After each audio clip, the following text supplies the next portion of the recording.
Close your eyes. Breathe slowly.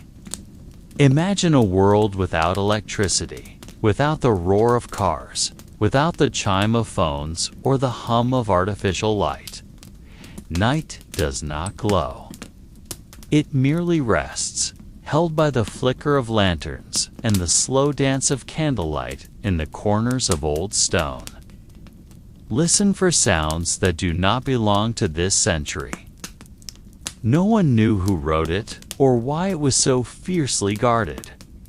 A great book, bound in old leather sewn with human hair. Listen to their breath in the freezing dark. Watch what they stored in the cellar. We will sit beside a young man charged with guarding a book he was never allowed to read. We will light a candle and turn through the pages of a memory never rewritten in official history. Locked with 5 iron clasps, each key hidden in a different corner of the compound. Never once were all 5 in a single hand, as if the world had silently agreed it must never be read. The rustling wind through stained glass cracks. The soft drip of snow melting from a monastery roof. The quiet rhythm of an hourglass unconcerned with time. These are the sounds of the 13th century silence, and we will slip into it gently, one breath at a time.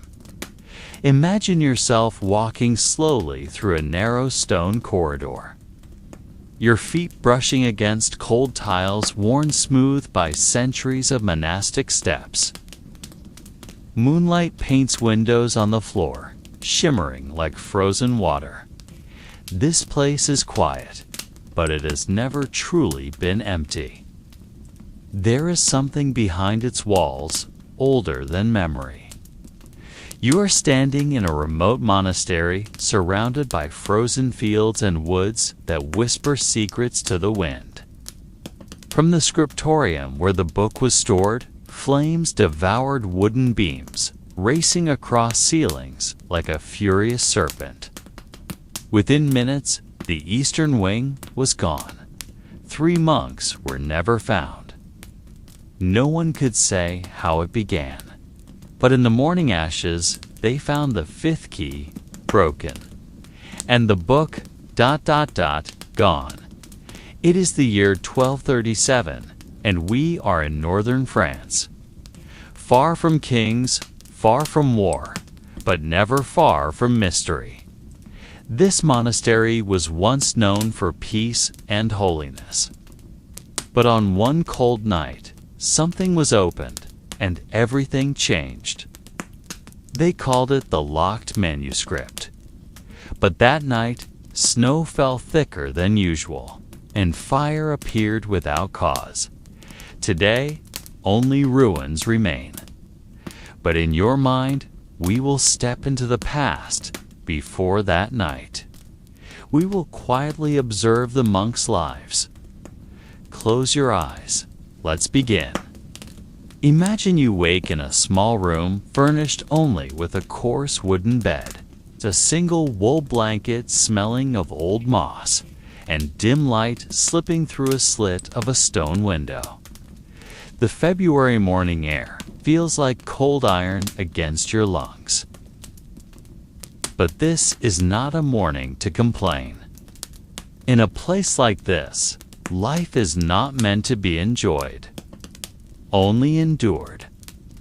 You pull your brown robe close, tighten your belt of dried straw, then splash your face with freezing water from a copper basin. Their ink freezes quickly, needing to be warmed by breath every 5 minutes. Others tend the kitchens, boiling potato soup and baking hard bread. Some care for livestock, shovel snow from courtyards, or make candles. All is done in silence, with gestures and glances in place of speech. Locked in an iron box, wrapped in black cloth, sealed at each corner with red wax. There is no name on the spine. No label, no title, But Claude knows it is not an ordinary book. He has heard whispers from the older monks that the book must never be touched, that what lies inside was never meant for human eyes, that the only man who ever read it lost his mind before he could write down what he saw. The room is narrow and empty. There is no mirror, no color. On the wall hangs a wooden cross, slightly warped by time. Time stretches into a long twilight that refuses to end, and Claude, the silent keeper, begins counting the days by the snowflakes clinging to the window frame. He does not yet know that something is shifting, that the fifth lock ... has begun to crack. Some of the underground pillars still bear the stones that once held up a pagan temple. The walls are thick. The windows are narrow. Cold air cannot be kept out, only endured.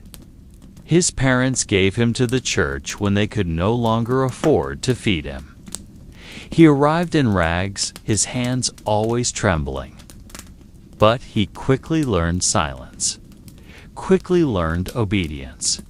He did not speak. He did not question. And so he was chosen to guard the manuscript room.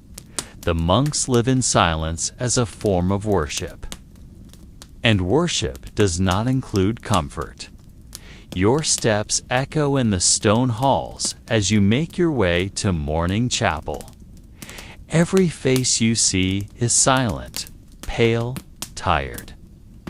No one greets one another. No sound but the creak of wood underfoot and the distant hum of Latin hymns.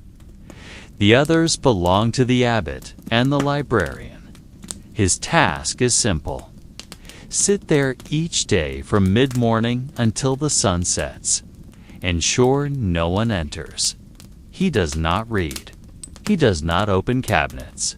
He only guards and waits.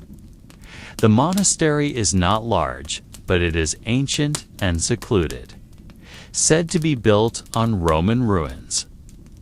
Daily tasks are divided by hour and roll. Some copy manuscripts in the freezing scriptorium, quill in hand. Among them is a young monk named Claude. He is 21 years old. He has never left the monastery since he was 12. The manuscript room lies deep within the monastery. Its wooden door is heavy, locked by 3 iron mechanisms. Claude carries one key. But every evening, when the last light falls through the stained glass, Claude quietly stares at the large cabinet in the corner. That is where the book is kept. Claude is not afraid, but his curiosity grows like water creeping through cracks in stone. Slow, constant, unstoppable. Outside the room, snow falls all day. The sun never truly appears. Claude did not know who wrote the book. There was no record, no author's name, no date. Only tales whispered by old monks who had long lost their teeth and vision, murmured from beneath their robes when the night grew too quiet. Its pages were dark, almost like compressed ash. Its writing was not Latin, not Greek, not Hebrew, but some strange form, unreadable by any scholar. Some letters looked like bird claws, others like withered plant roots. In dim light, the characters appeared to move slowly, as if flowing across the page, as if alive but without breath. Only snow, silence, and the ticking clock, again audible. You only see your reflection in frozen water. Sometimes, Claude felt his face begin to fade. His hands and body were still present, but his face felt unfamiliar. as if time was slowly erasing it, beginning from between the brows and spreading downward. But that night, when Claude returned to his room, he noticed something strange. His window seemed to face a different direction, but more like pages turning one by one, though there were no hands. Like the sound of a book reading itself. Usually, he could see the corner of the chapel through the stone slit. But tonight, the window showed only a blank wall. He tried to recall, ... but he wasn't sure. Had it always been this way? Or had something changed? They said the book was found during renovations of the lower chapel, sealed within a wall, rebuilt in the 12th century. But even from that distance, he felt a tightness in his chest, as if the room had grown smaller, the air heavier. The light shifted color, and the ticking of the wooden clock on the wall seemed to pause for a breath. The book made no sound, gave no glow, did not twitch, but its presence was stronger than any man. Even the monks who discovered it were immediately locked away for the rest of their lives, without explanation, without documentation. Since then, the book had been hidden, guarded, and officially forgotten. But fear never truly dies. It only changes shape.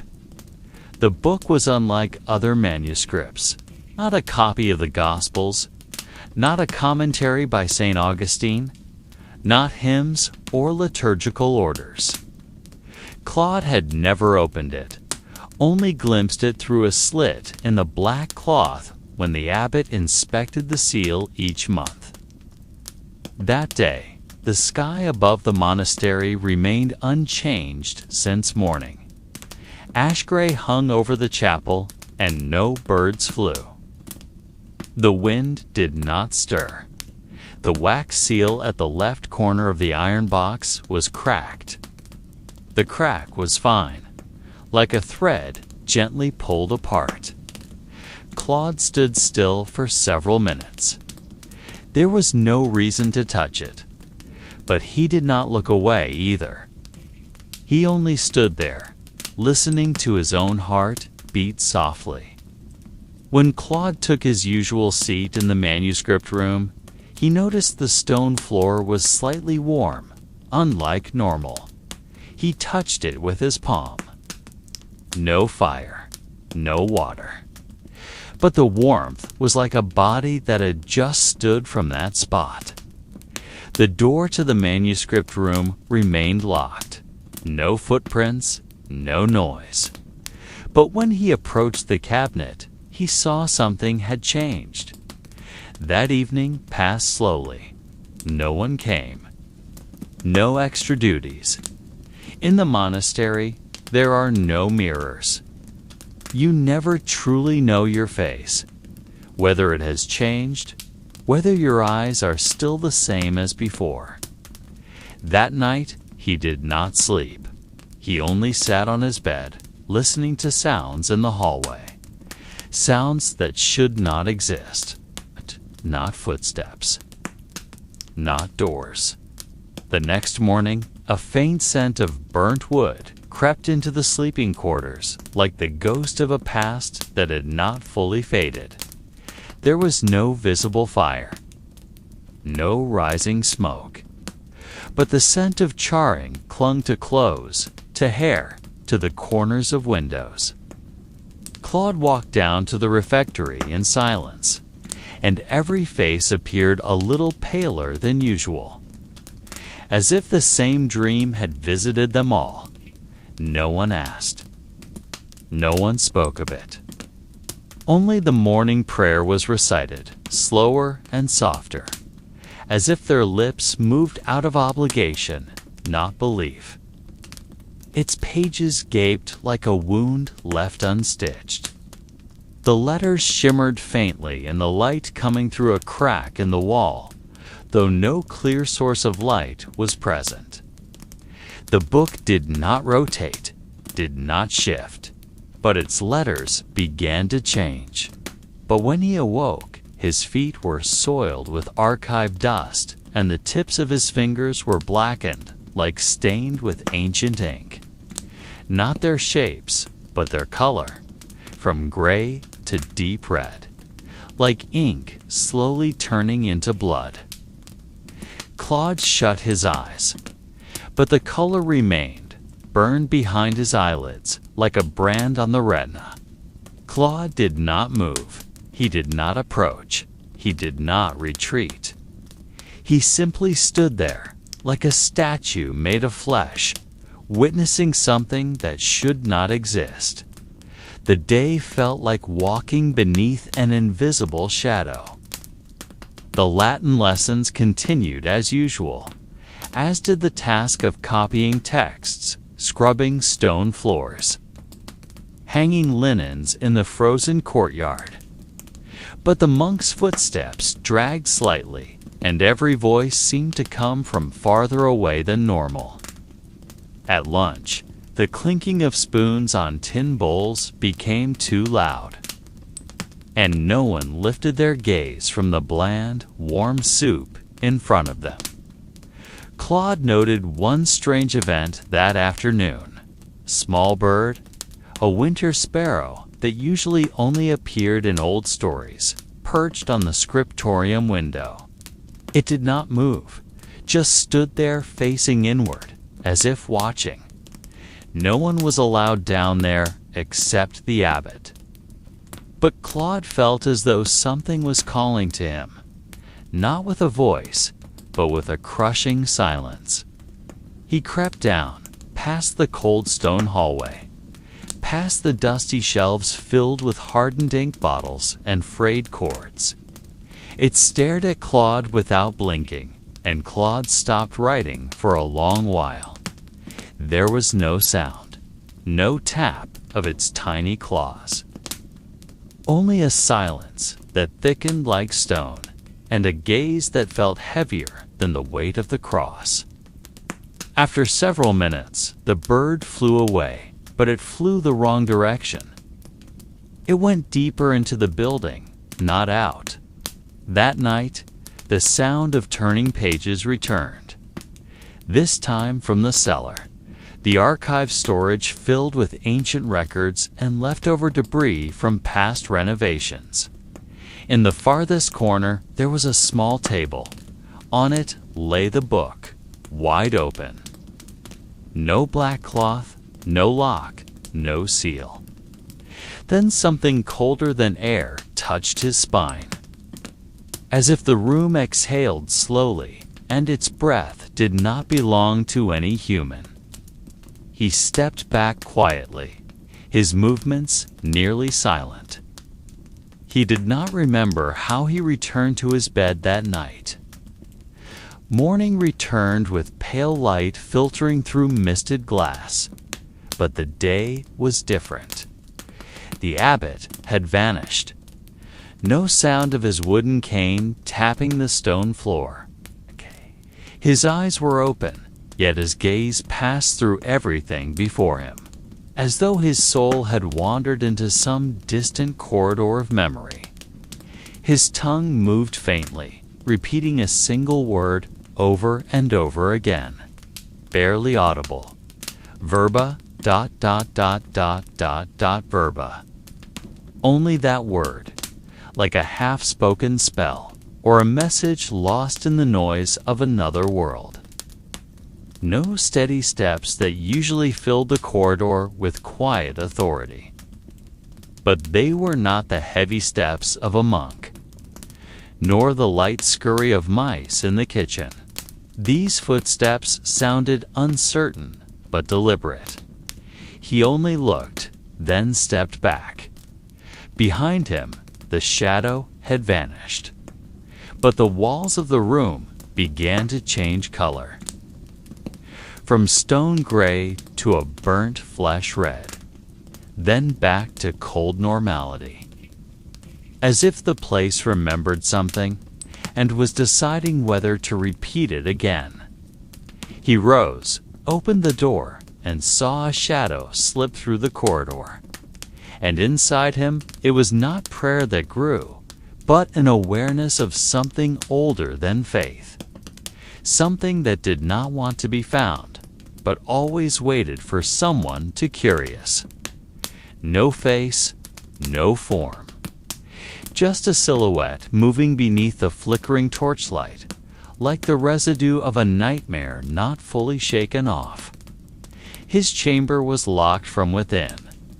Some monks knocked, others called softly, but no answer came. Step by step, corridor after corridor, until he reached an empty room at the rear of the monastery. There, on the cracked stone floor, the book reappeared. Lying as always, motionless, not glowing. But this time, it was opened to a different page. There was no text, only a picture, a crude illustration, almost childlike, but unsettling in its simplicity. A figure with long arms, a blurred face, and a mouth wide open, screaming in silence. When the door was finally forced open by dusk, they found him collapsed on the floor, unconscious, his mouth slightly open, hands frozen in a strange pose, as if writing something into empty air. He was alive, but not fully present. The monastery stood frozen in confusion. A physician was summoned from a neighboring village, but no explanation came. There were no wounds, no fever, no blood. But he did not return. They were more like whispers of fear wrapped in ancient verses. Claude felt each footstep carried a faint echo, as if the floors recorded footsteps that were never made by human feet. Even the birds fell silent.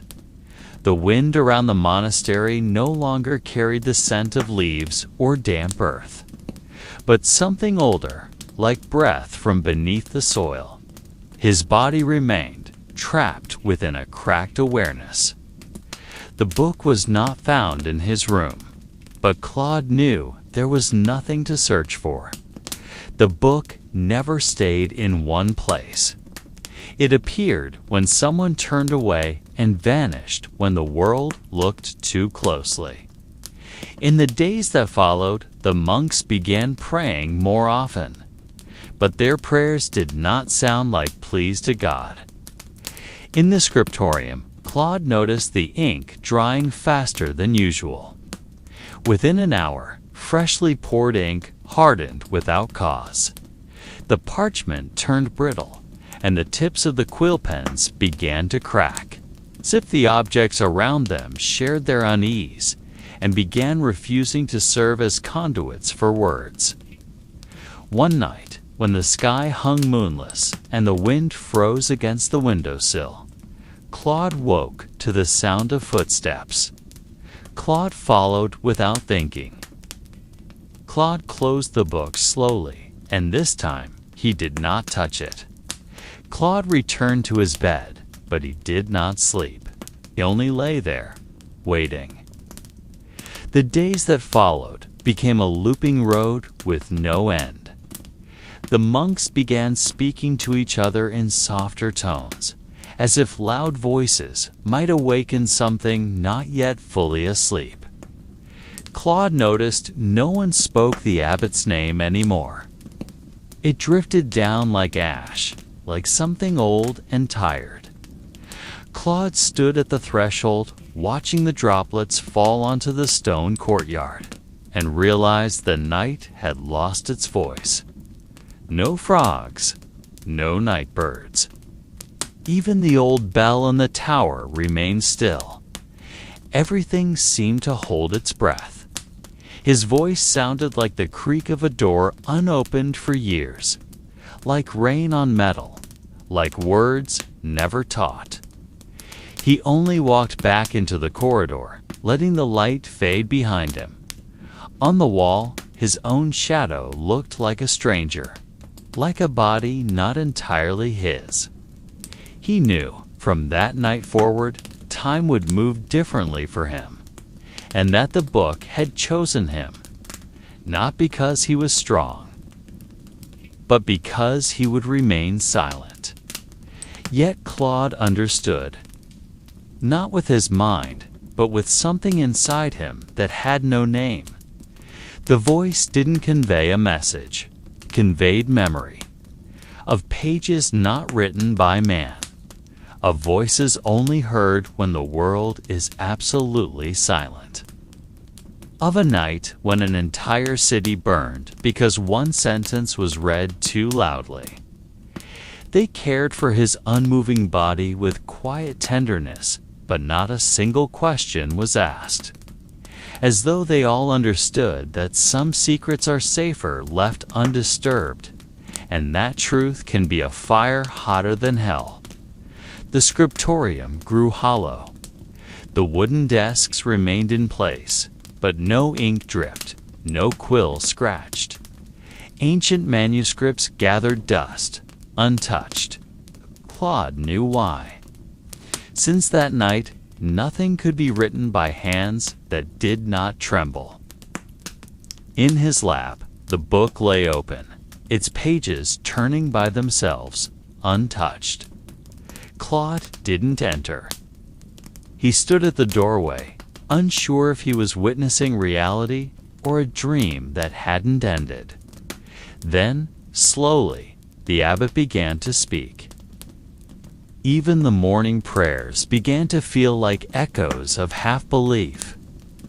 One by one, monks requested to transfer to other monasteries, and some never returned. The place slowly changed from a house of devotion to a tomb that had not collapsed. On the seventh night since the incident, wind from the mountains brought rain, but not ordinary rain. It did not fall heavily or with urgency. And in that moment, something shifted.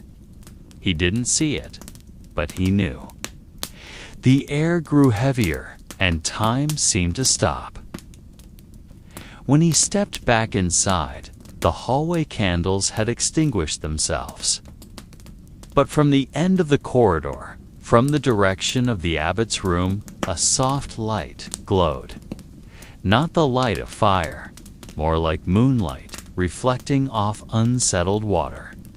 He approached slowly, without sound. Each step felt like walking through invisible mist. Inside the room, the abbot sat upright on the bed, his eyes still empty, but his posture firm.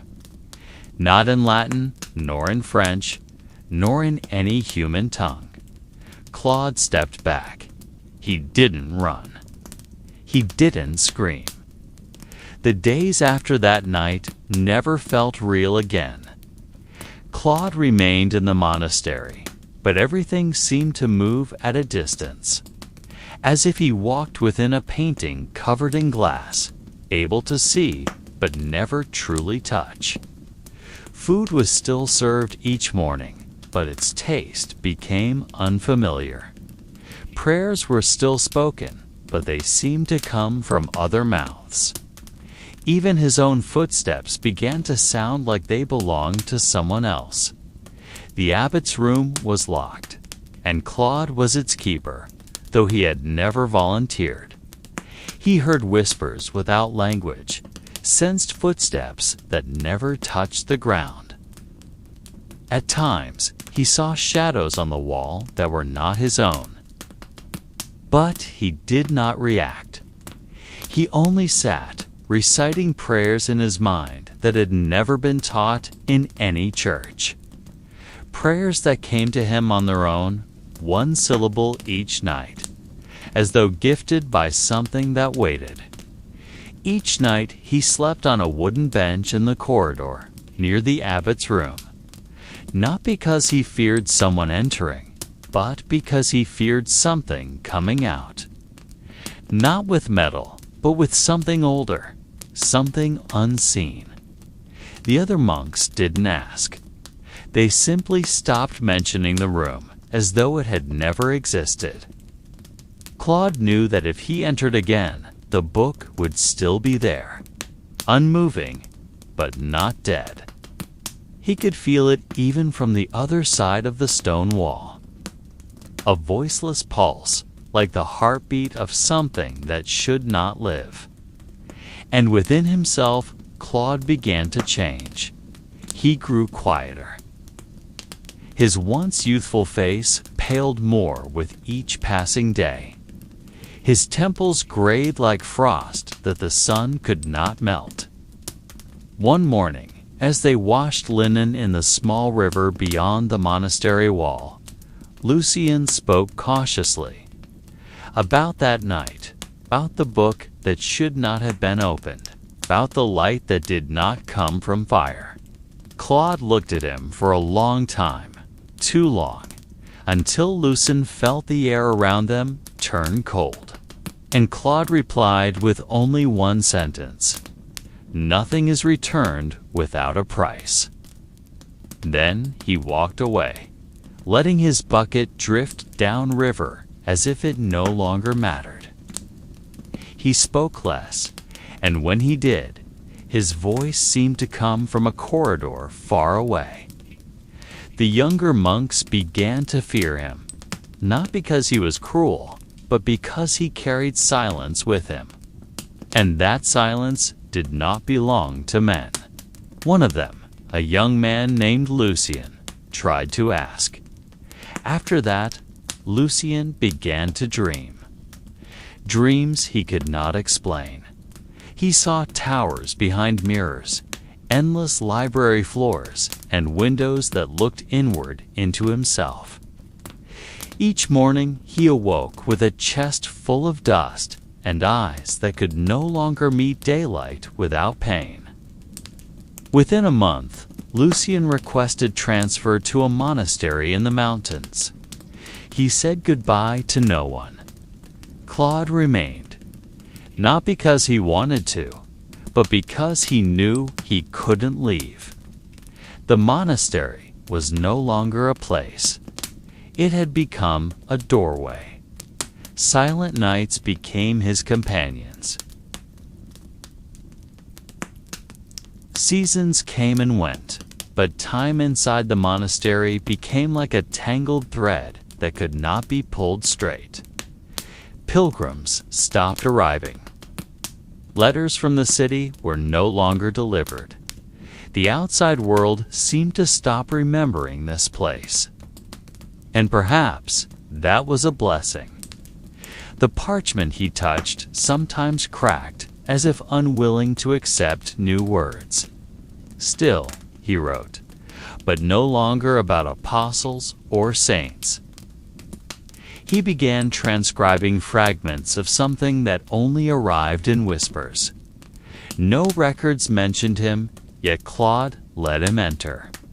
But Claude knew the man did not come to seek. He came because something had called.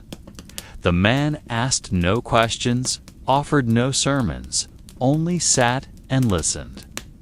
In the following nights, he and Claude spoke without sound, like two statues recognizing each other through shadows. They spoke not of Scripture nor of God, only of windows that did not face outward, and staircases that led downward but never back up. Bits of sentences that appeared when he dreamed with open eyes. Symbols unfamiliar to Latin or Greek, but that felt like the world's first tongue, perhaps spoken before there was sound. For a place that is remembered can be visited. And no one wanted to open what had been wrapped in night and fire. They ate at the same table, but without words. Slept in the same cells, but greeted no one. The monastery became an echoing chamber, and Claude its silent center. They blamed him in silence, but none dared to name or accuse. For they all knew that night opened something, and Claude alone had seen it directly.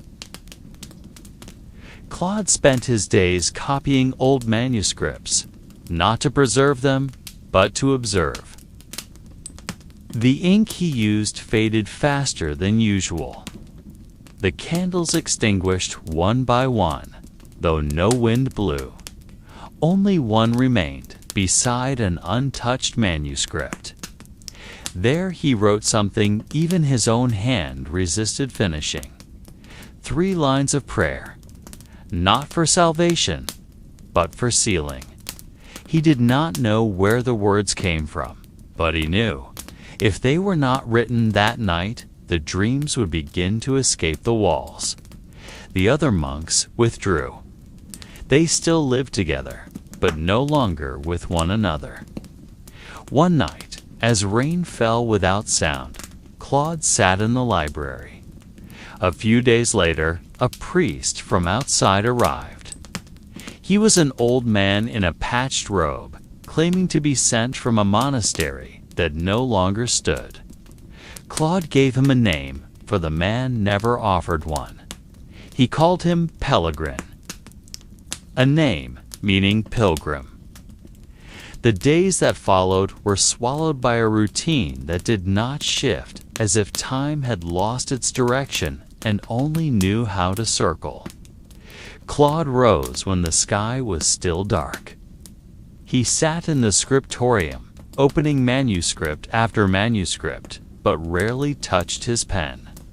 His hand was too tired from dreams that never allowed rest. The voices in his head did not scream, did not whisper. Not from lack of salt or spice, but because the monks no longer felt hunger.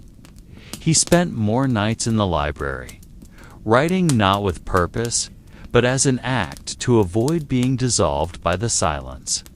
He no longer copied scripture, but began inscribing strange shapes, diagrams without explanation, yet they felt familiar. Shapes that, when traced by his finger, made the skin feel touched by air from a place far older than the world. Their bellies remained empty, but the desire to fill them vanished like mist, but cold as if freshly drawn from a deep well. Claude did not ask what it was for. He knew that one day the key would find its door. He kept it beneath his robe, and from that moment his dreams ceased. But he also never slept again.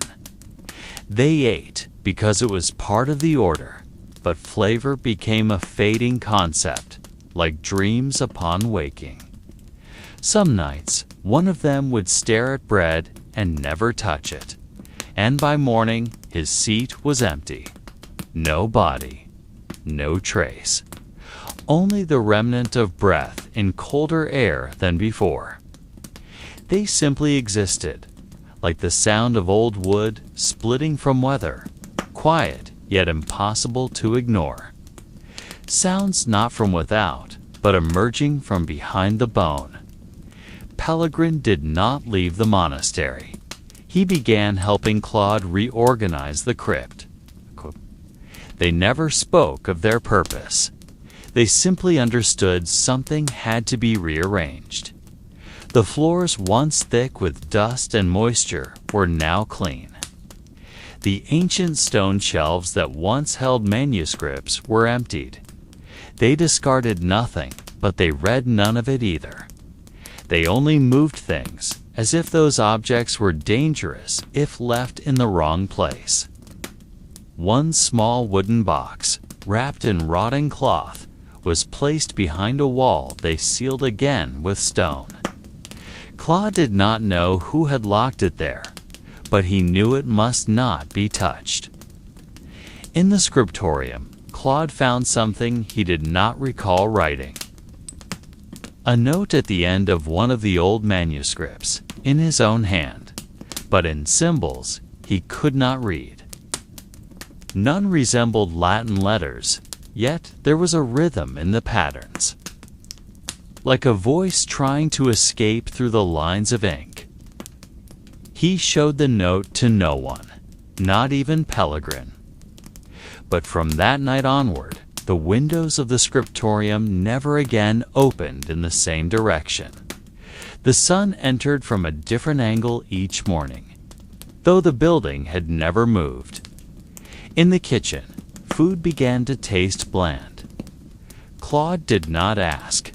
Tay was beginning to understand that some questions were not made to be answered. Pellegrin approached one night, standing silently behind Claude. He placed something on the desk, a key, old and plain. In the outer courtyard of the monastery, the grass began to grow at an angle. Not toward the sun, not with the wind, but following an unseen path, a pattern only time itself could read. The monks who remained rarely spoke to each other, not out of hatred, but because every spoken word seemed to disturb something invisible.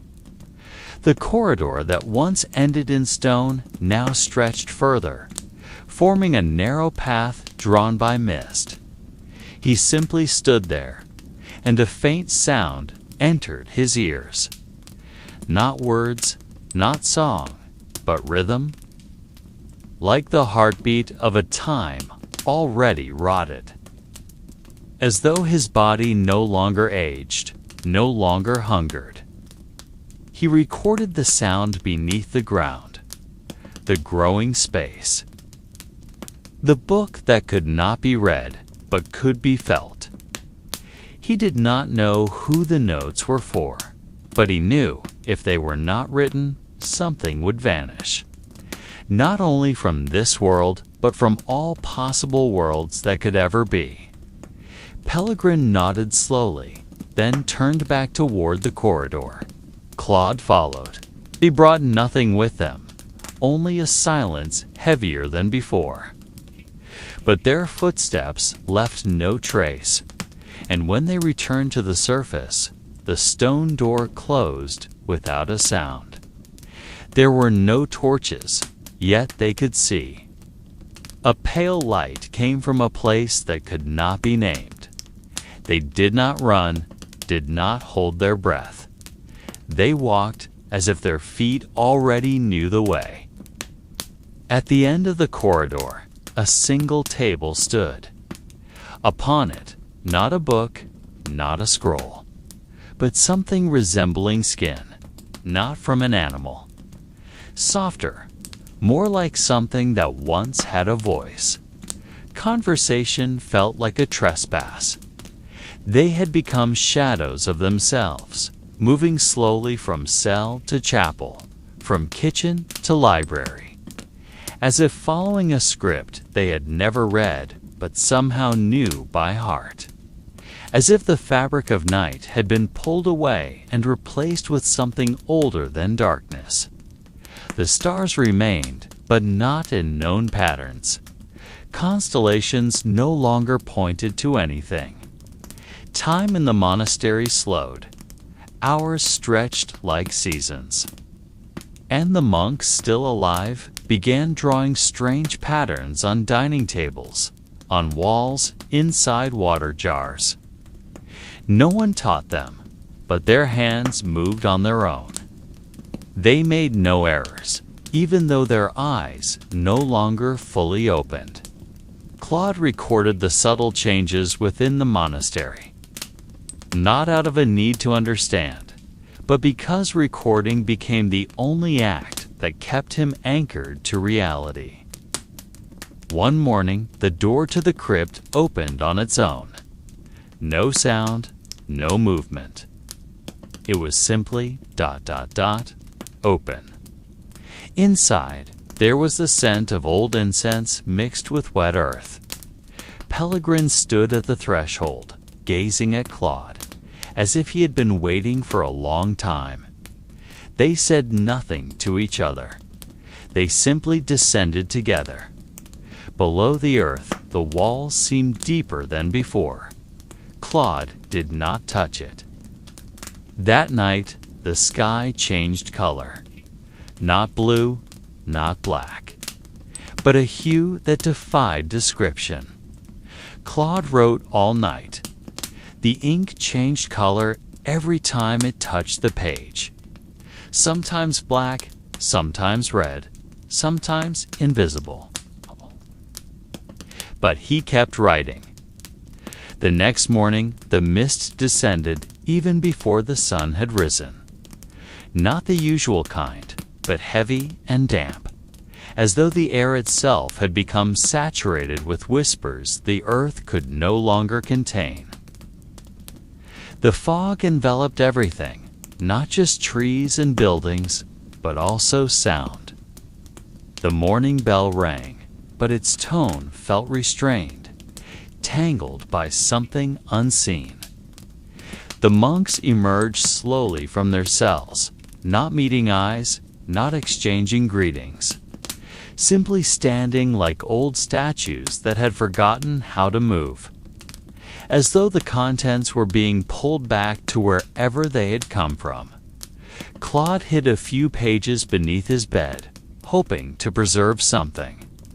Its walls were not stone, but old wood, coated in dust and dimly glowing symbols. At the center stood a small altar. Upon it, something ancient. It could not be called a book. It could not be called an object.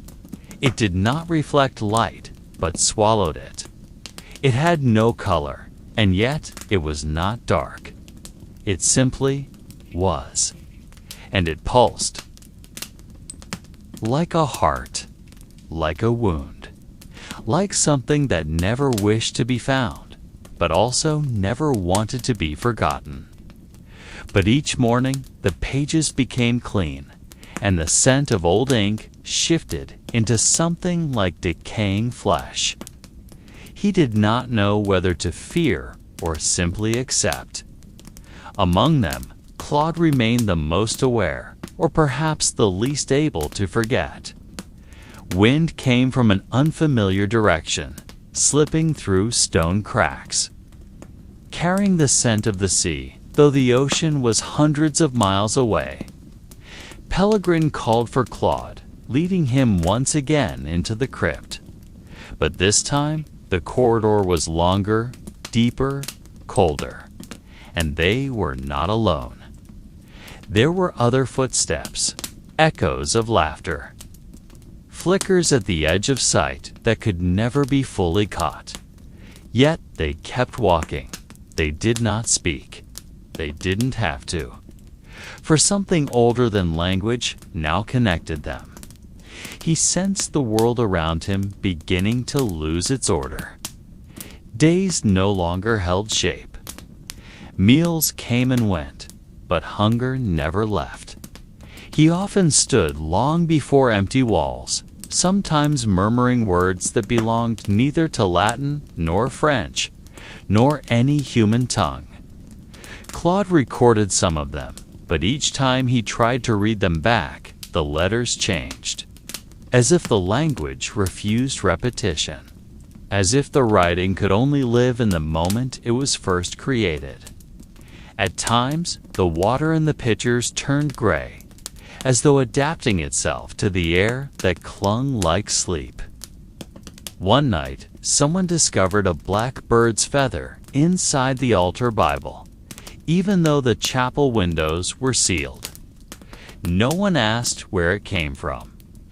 But that night, no one slept. Claude began dreaming in recurring patterns. In these dreams, he stood at the center of a large circle, surrounded by letters that glowed faintly but could not be read. There was a voice that spoke to him, but it sounded as if spoken from beneath water, distorted, floating without direction. Each time he tried to understand, he awoke with ink-stained hands, though he never brought a pen to bed. Gradually, he realized the pattern formed something. Not a message, not a map, but instructions. Not for something he understood, but for something that had waited for him long before he was born.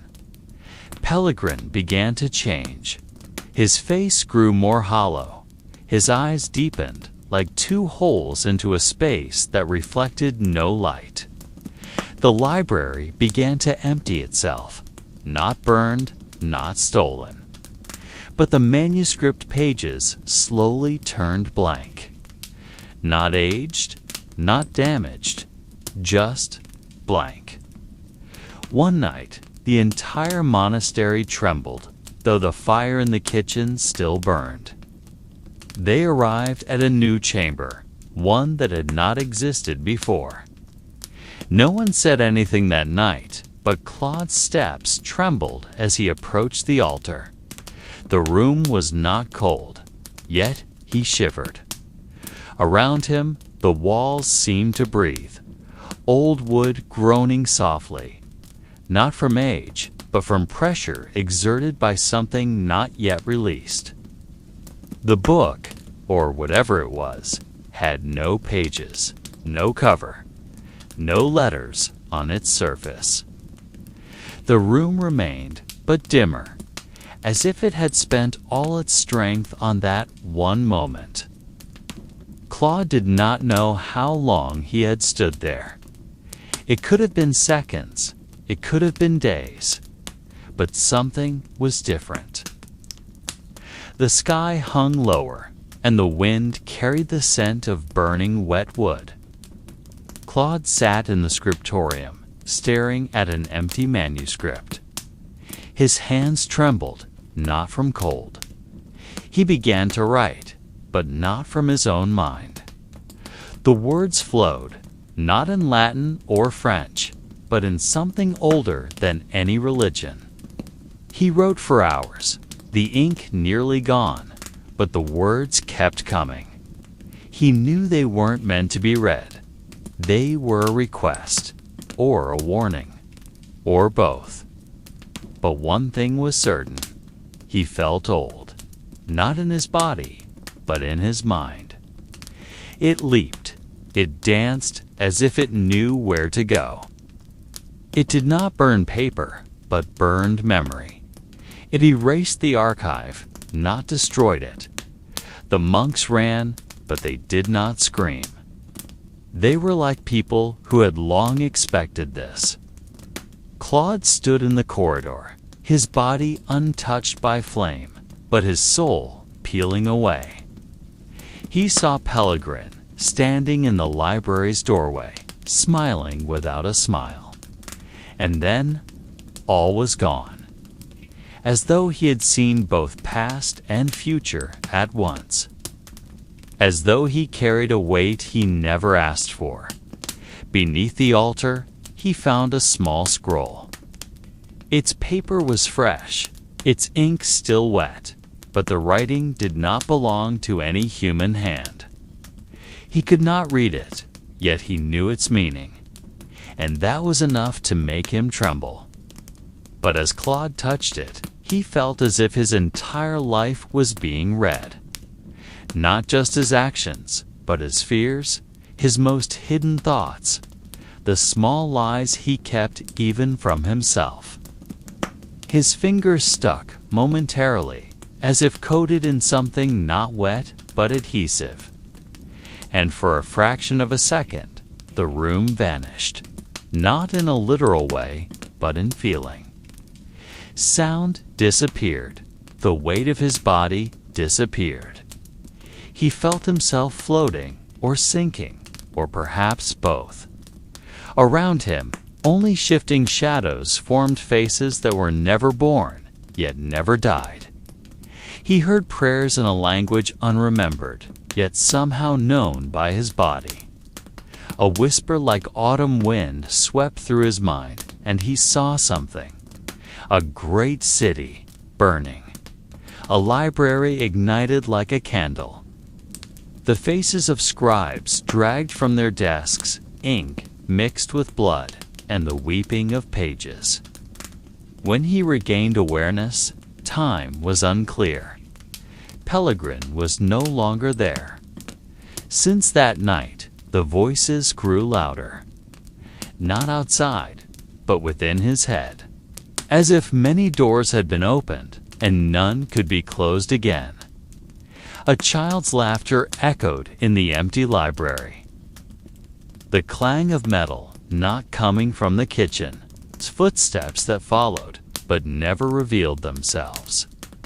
Other monks began to feel it too. Some spoke in their sleep, naming names that had no place in any register. Some stopped eating. Some sat, staring at walls, weeping softly without knowing why. Claude told no one. He knew his time was almost up. The final night before the fire felt like the nights before it, silent but heavy, like the earth holding its breath. And then the fire began.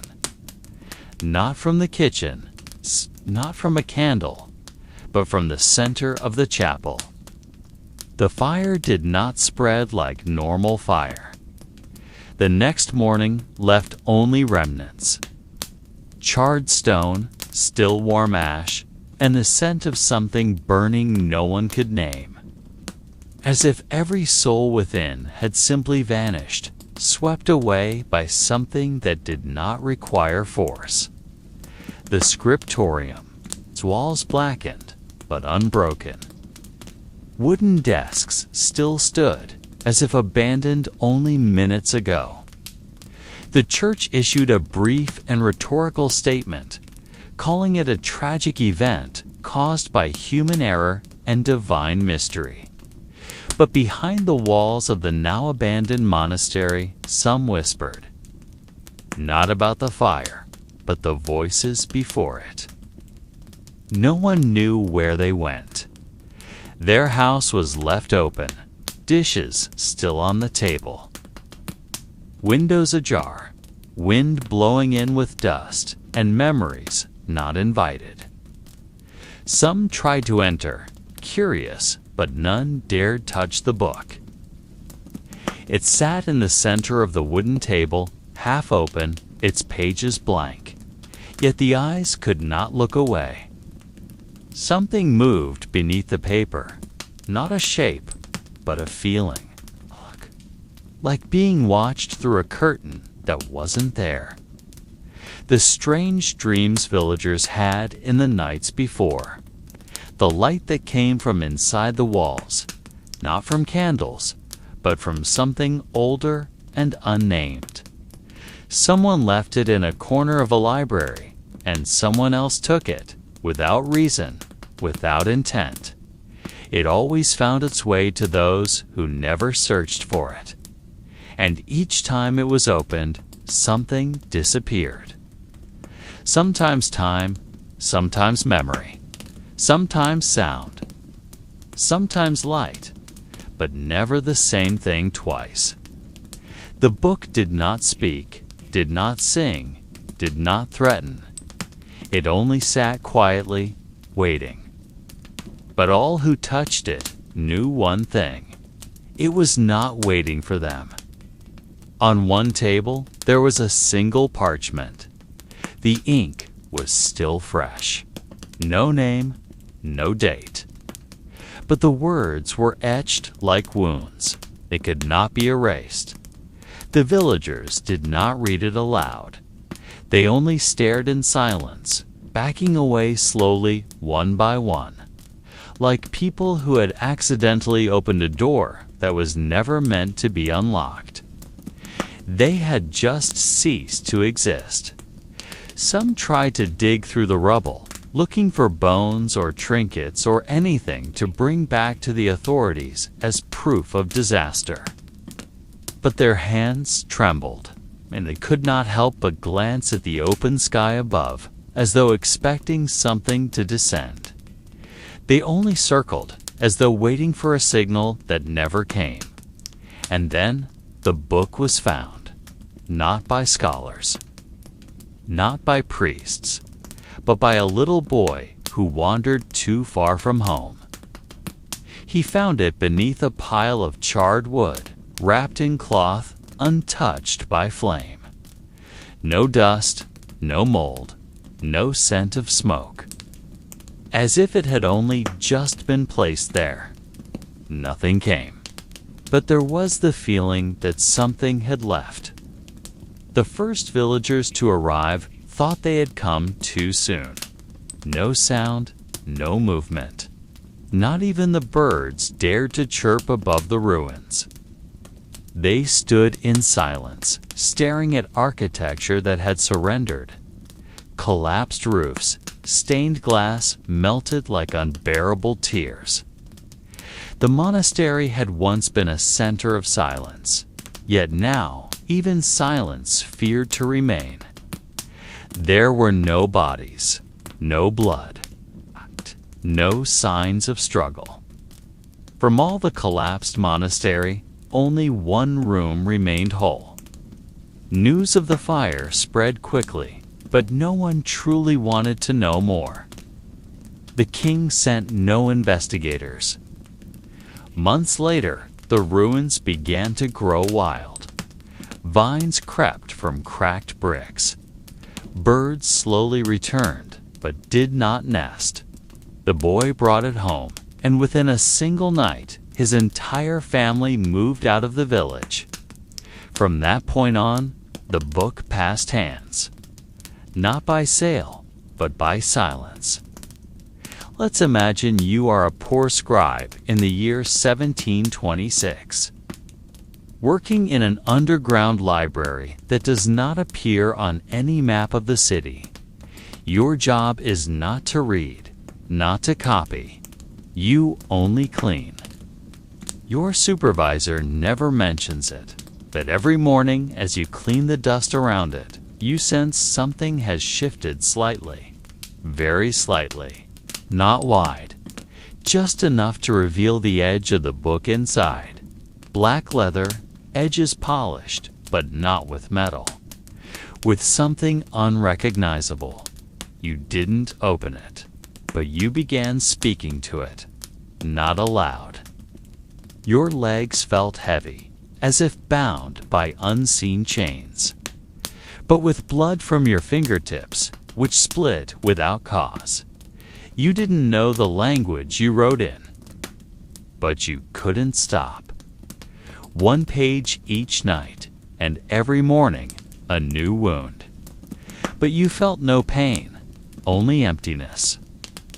As if something had cleared space within you for something older, something not human, something that had waited centuries and now began writing history never meant to be read.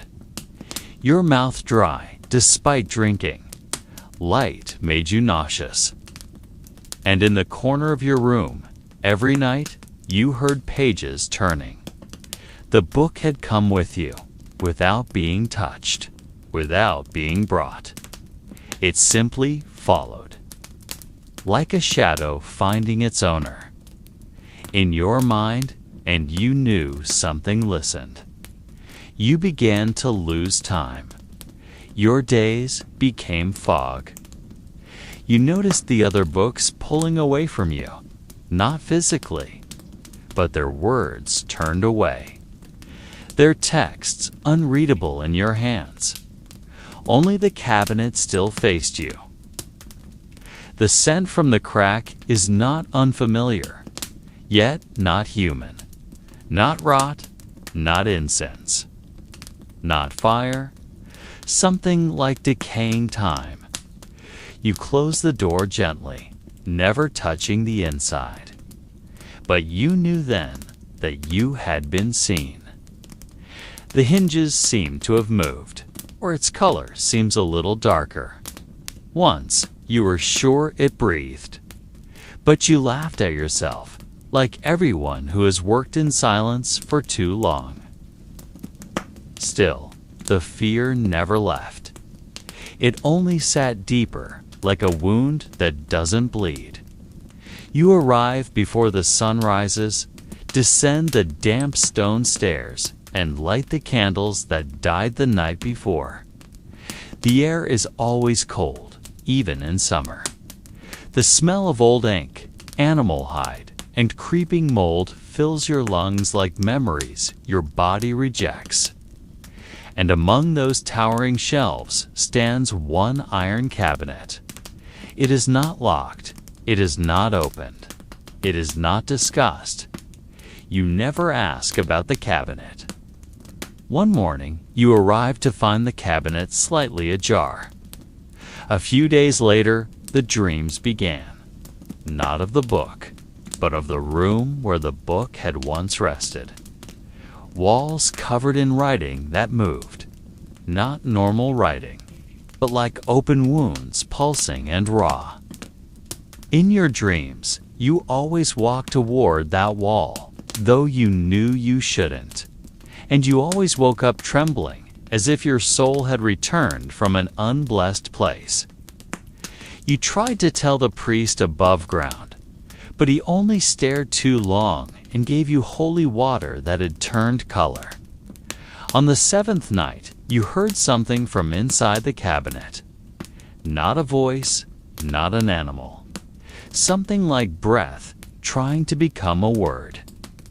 Eventually, you stopped coming to work. Not because you were fired, but because you could no longer leave your home. And then you wrote, not with pen, not with ink. Now imagine you are the clock tower keeper in a small town that almost never appears on royal maps. The year is 1814, and there is no great war you are aware of, but the faces on the street grow quieter each week. Your task is simple.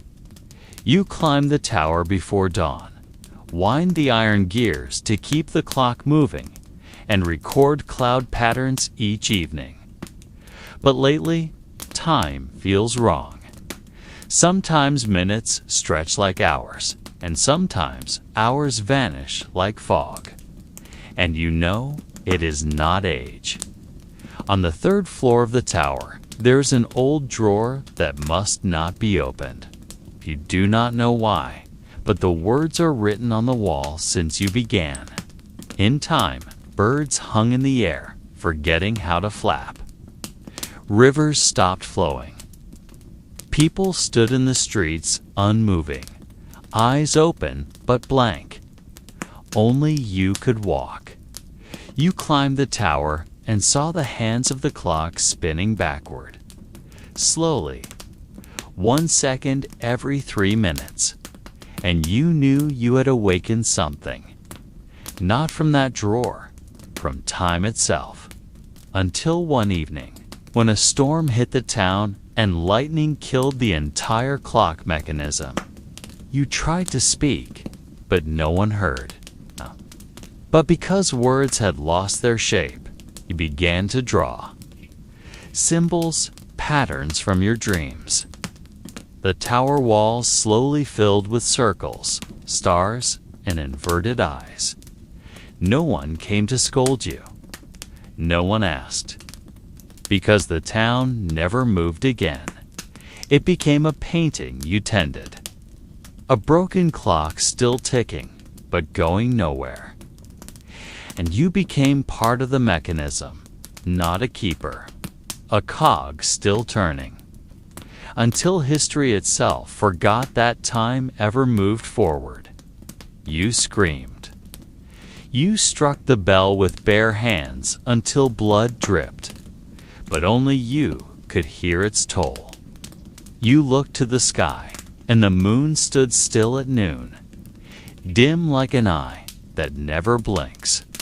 And in that book, somehow, you began reading the future, but not of this world, a future from somewhere else, a time with no numbers, only shadows. You tried to repair it, but one small gear was missing. Now beneath your desk, though you never placed it there. Each night you read it, though you could not remember opening a single page. You only knew the time you measured was no longer human. Days sometimes passed without sun. The moon would rise before evening fell. You began to hear chimes you didn't recognize. Not from your tower, from something older. You remembered seeing a spare gear stored in the forbidden drawer. You thought, just once, just for work. No one will know. You opened the drawer slowly and found no gear. Only a small book, older than the wood that held it. Its first page was blank, but warm like the skin of the recently dead. The red paint has faded, but you can still read it. There is no lock, no guard. Yet every keeper before you has never dared touch it. One tried once. 3 days later, he stopped coming. When searched at home, only ash was found on his bed. No signs of fire. You didn't believe the tale. After that day, you started measuring time differently. Not by the sun's shadow, but by voices in your head. They told you when it was dawn, when it was noon, when night had fallen. And strangely, time felt more precise, more accurate. The townspeople began to rely on your tower for market and prayer. But you knew the clock was no longer yours. It moved on its own now. You still wrote your daily reports, but your handwriting changed. Over time, you no longer wrote in Latin. The ink turned a deep red, like a wound. You realized the book had moved. One morning, you awoke to find the entire town frozen, not in snow. You tried to write a warning, but the paper wouldn't hold ink. Then you stopped writing, not from fatigue. Not far from the monastery where the book was first locked away, hidden behind forest and thick mist, stands an old school that was never officially opened, but always had students. They sit quietly, facing a wall for an hour that no clock measures. The wall is covered in marks not writing, but patterns resembling wood veins or sky charts. Their teacher does not speak. He only gazes at each student until they lower their heads, as if understanding the lesson without words. Then they all rise and, without instruction, begin walking through corridors that seem to shift daily. They walk north into a silent plain with no roads or cities.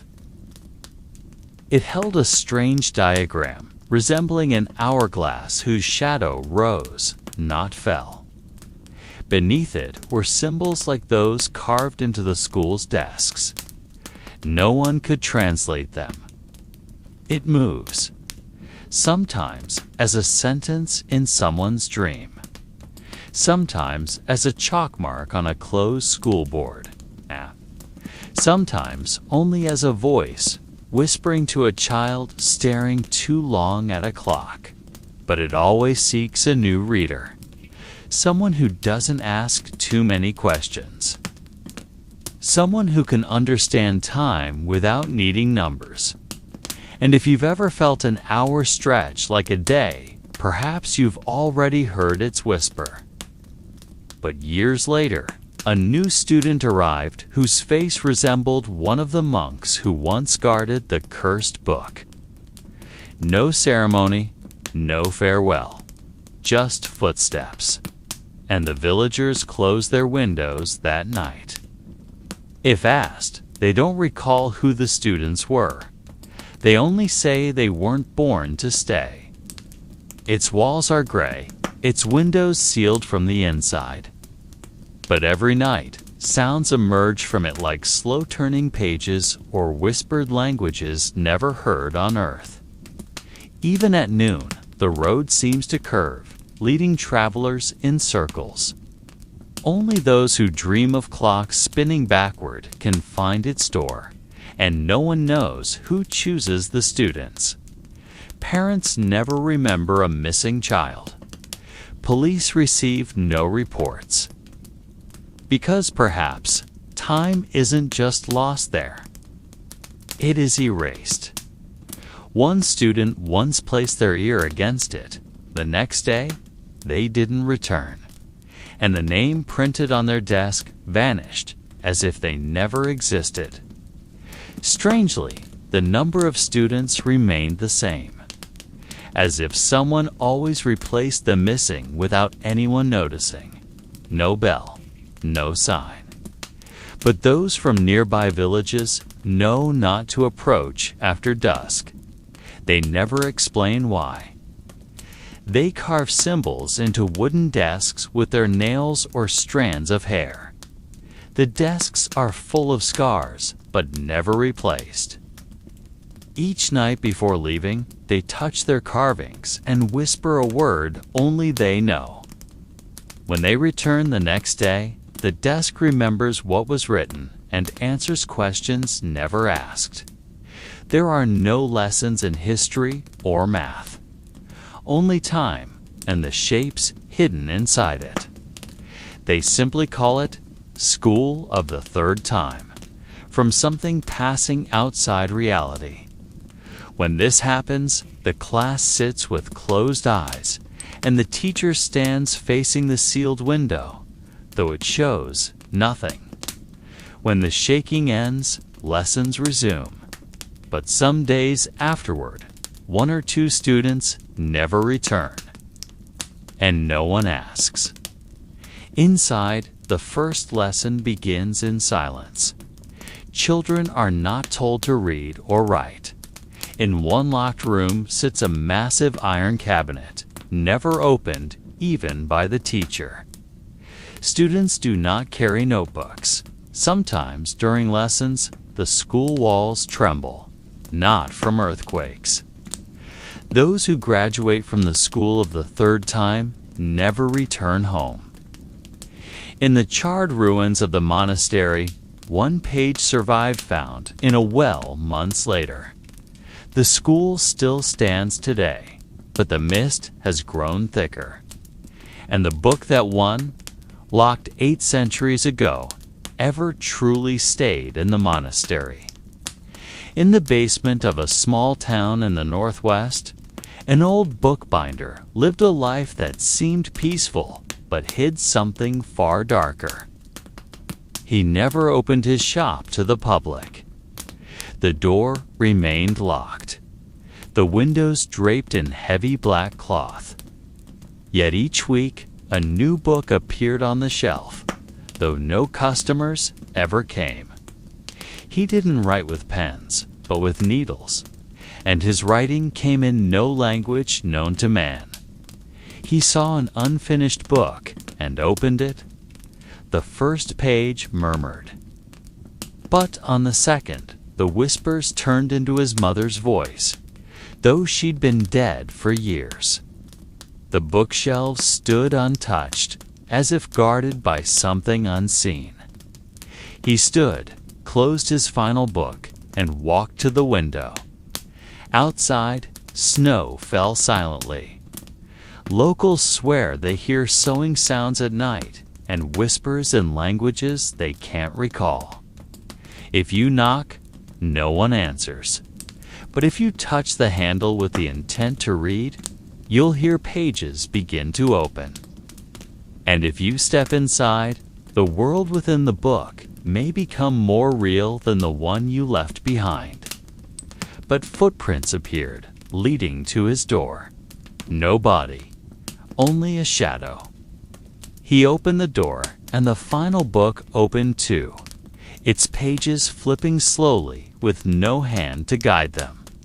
When the door closed again, the room was empty. Only the book remained. Its cover pulsed faintly, like a heart that had just stopped beating. After the fire, the binder didn't speak for 7 years, but he kept writing faster than before. People whispered he was finishing his last copy before time reclaimed what he had stolen.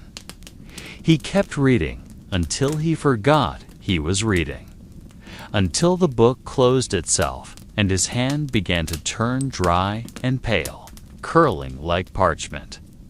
He never left the room. And the next day, the binder placed one more book on the shelf, its cover slightly warmer than the rest. He embroidered the words into the fibers, making the letters stir and creep like roots. No 2 books were the same. No one knew where they went once finished. These books bore no titles, no authors, only pages that seemed not inked, but shadowed. And if you stared too long, the letters would shift, becoming faint reflections of your own face. Locals said the binder was someone who should have died long ago, but stayed busy stitching letters instead. He left his house only at first light, walking to the old cathedral not to pray, but to touch a stone at the altar's corner, a stone said to be from the podium where the cursed book was once opened. Each time he touched it, time seemed to freeze. Birds halted mid-flight. Shadows ceased to move, but no one saw it up close. Those who tried forgot who they were the moment their eyes met his. Inside his workshop, hundreds of ancient skins hung from iron wire, dried under pale blue candlelight. One day, a young man entered uninvited. Some say the binder was once among one of the few who survived the monastery fire, because he was in the basement, but he didn't return to the order. He walked west and began rewriting the book not with ink, but with memory. But memory is never perfect.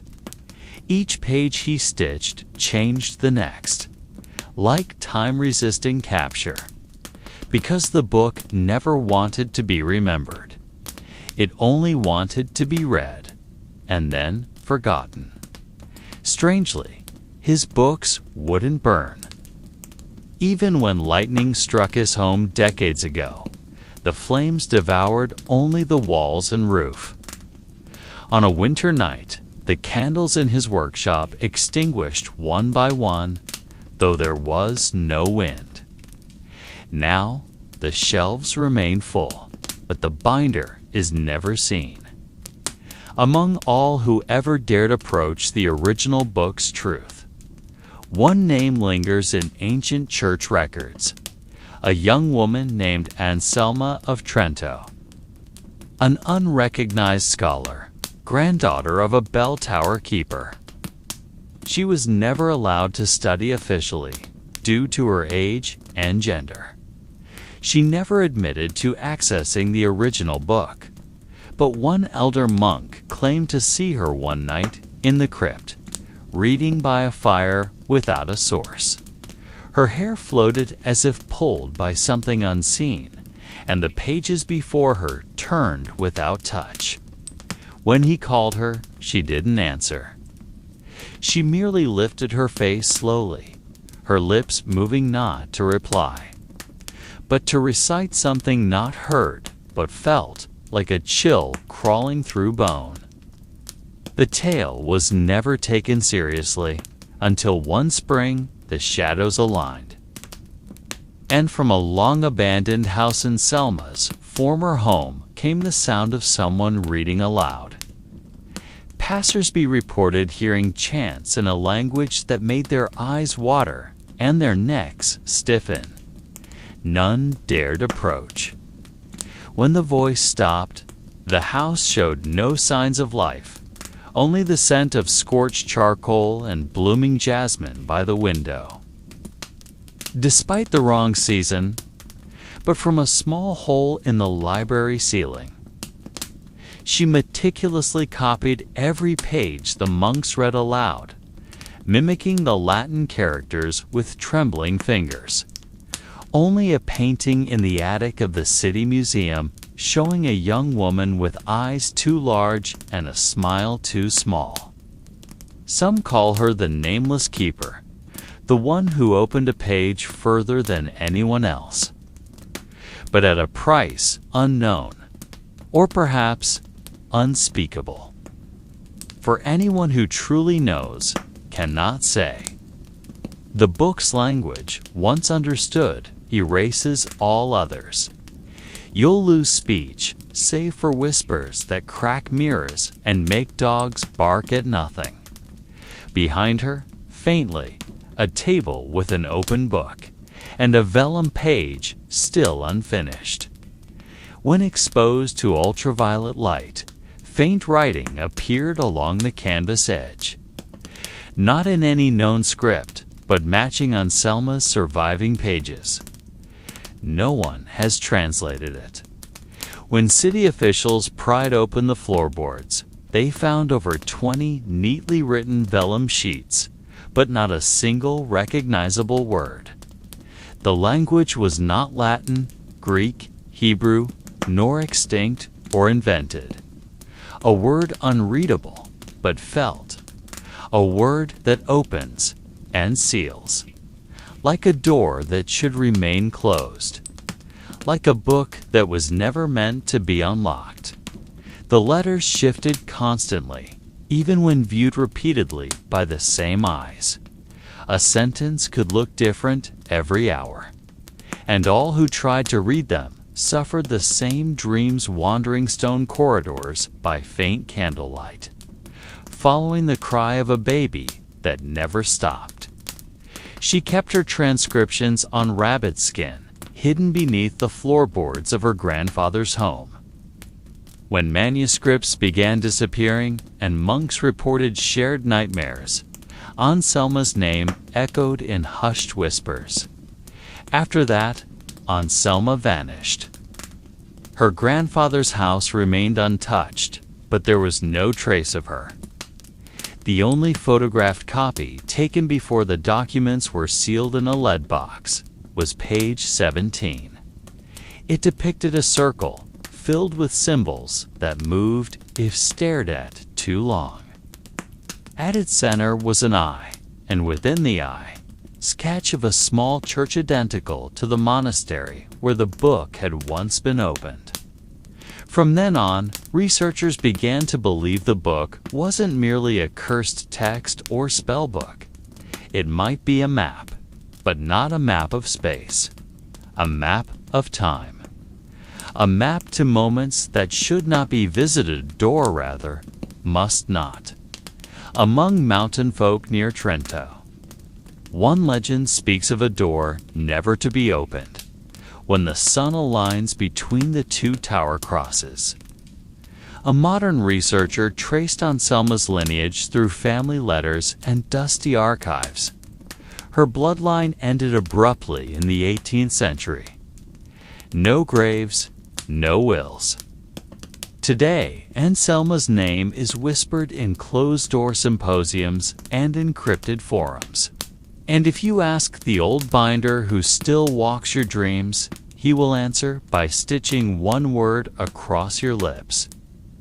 As time moves forward, the book remains locked in its metal box, housed in a vault beneath the museum built over the monastery ruins. No direct lighting is allowed in its storage room. No public access is permitted. Even the curator responsible for the collection refuses to touch it. The cabinet is marked with a Roman numeral that doesn't exist in standard counting. Some in faded blue ink, others in charcoal. All talk of dreams, of slick stone floors, of rooms without windows, of a faceless woman flipping blank pages over and over, as if waiting for content that never arrives. They uploaded the scan into a visual analysis system without human oversight, but the system froze. Not due to technical fault. Others spoke languages they didn't know even in sleep. And one man, a paleography expert, wrote every wall of his home with symbols from page 3, then disappeared without a trace. But because the screen displayed something never uploaded, a sketch of a human hand pointing toward the viewer, with an open eye in its palm. Because sometimes museum guards hear faint sounds from within the box, like pages turning, like someone is still reading, slowly, with long breaths, as if something remains unfinished, or as if the book is still waiting for the next reader. Then the system shut down. All data self-erased. irretrievable, even from backups.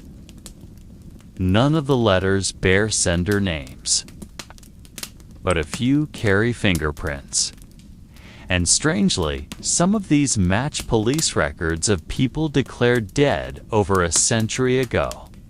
Names long buried, now writing again from somewhere. A numeral seen only once, in a Byzantine manuscript beside the drawing of a door without a handle. Every modern scanning method, from digital image processing to spectroscopy, returns results that shift daily. Letters that existed yesterday disappear today. Symbols that made sense last night now swirl like ink dropped in water, as if the book knows it's being watched, as if it shows only what it wants and veils the rest in fog. Every night, thermal sensors register a 2-degree temperature drop near the metal box. No technical explanation, no air leaks or insulation failures, just a chill like a breath. Inhaling, not exhaling. Sometimes security cameras capture shadows, not of people, but more like reflections of uncertainties. Mall, shapeless movements trailing along the walls, vanishing when lights flicker. Technicians have replaced the camera 5 times in 2 years. All failed for different reasons, but always at the same hour. 3:11 a.m. Night staff have stopped requesting late shifts since then. They're not afraid of ghosts. They're afraid of the ticking sounds, not from a clock. Ticking like footsteps, but too slow, too deep, as if from beneath the ground. Stranger still are the letters. For over 3 decades, the museum has received unmarked envelopes written in inconsistent handwriting. Academic efforts to analyze the book's contents linguistically always end the same way: failure. One nearly abandoned experiment used AI-driven pattern recognition. The team scanned page 9, infamous for resisting full photographic capture. From then on, all research projects were abandoned. Not by command, but by will. One by one, researchers withdrew. Some couldn't sleep for weeks. Now, the book is left alone, sealed in metal and silence, but never truly still. Let us imagine a silent night. The autumn wind slipping through vents in an old building. In the museum's underground archive, the flickering neon lights glow like they want to die. But curiosity sometimes outweighs training. He leans down, a sound he would never describe. He screams, but only in his mind. His body frozen. His voice swallowed. He runs without moving, as if the hallway stretches with every step. No one is allowed inside its chamber for more than 2 minutes. But because it searches for readers, those fragile enough to believe, empty enough to be filled. Then the night of the monastery fire wasn't an ending. It was the beginning of a new page. A page no one has read. A page possibly being written right now. As you read this, as you imagine its form, as your thoughts shape what should not be shaped. Because maybe the book isn't only in a vault. Maybe it also lives elsewhere, in minds, in dreams, in curiosity. Curious enough to turn the next page. They say the book has no end, because endings appear only when someone stops reading. But if no one does, the pages grow, one by one, like roots. And never alone, always in pairs, no one sleepy.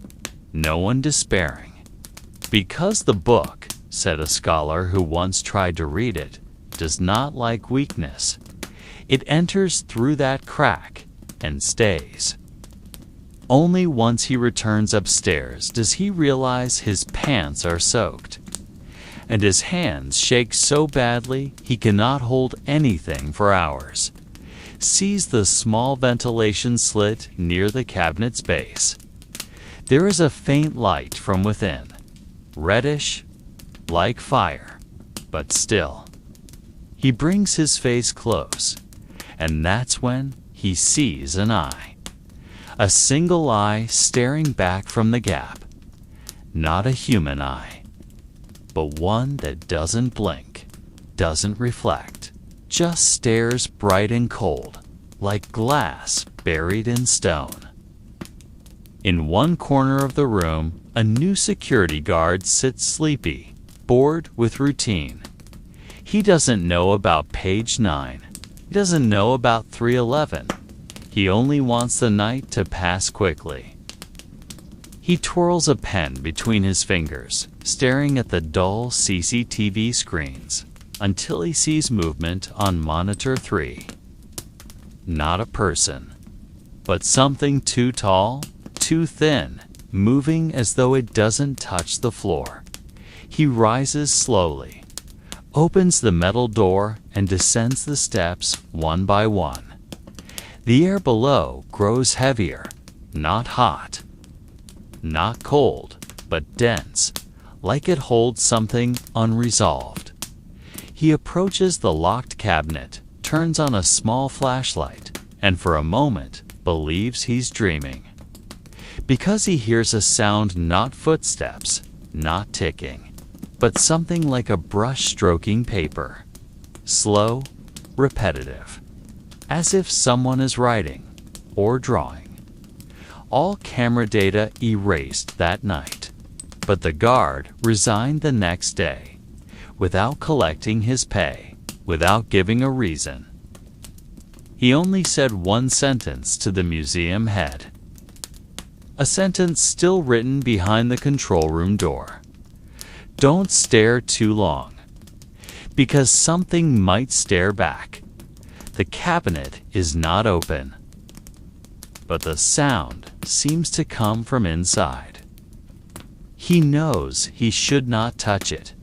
He stumbles backward, knocking over a shelf. His flashlight falls and dies. The room lights go out, and in that sudden darkness, he hears something. The official report never recorded the event.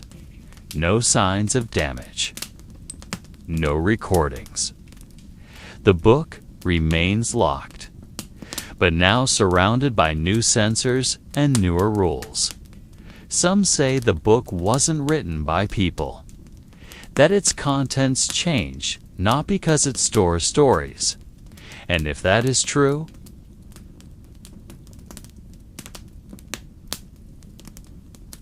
amid everything that has occurred, there remains one thing never truly explained. Page 63. It has never been photographed, never copied, but always mentioned by those who have seen it. Those who survived, those who could still speak, always called it by the same title, the breaking page. Just a large single pattern forming an imperfect circle, with delicate markings like leaf veins and branching lightning. B.R. Pascal, of the Benedictine order, the last librarian of the burned monastery. He didn't die that night. He was found 5 days later, wandering aimlessly through a small forest 12 kilometers from the ruins. A kind of primal echo bouncing from the edges of time, as if each voice that read it became a bridge. And something crossed. He didn't know what. But he knew one thing: that page is now waiting. Not to be found, but to be remembered. Because those who remember will see it again in dreams. on screens, in the cracks of a wall. It will appear in familiar form, in lines that seem ordinary. But once you realize it's page 63, there is no turning back.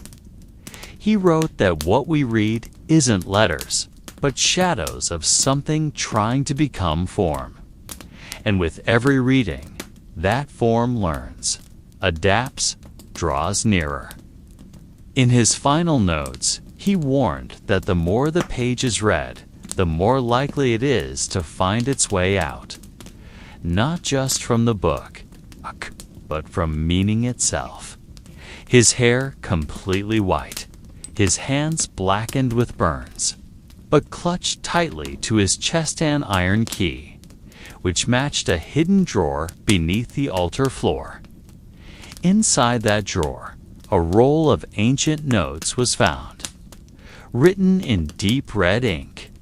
All of those pages are now kept beneath layers of reinforced glass under the Vatican Museum. No one is allowed to read them for more than 10 minutes, and never in a sealed room. But they say when you look at it long enough, your eyes begin to feel like they're moving. All others can burn, soak, vanish, but that page always returns, in different forms, in different manuscripts. In different books, it appears without cause, sometimes in libraries across nations, sometimes in private journals never printed, and each time someone reads it, something happens.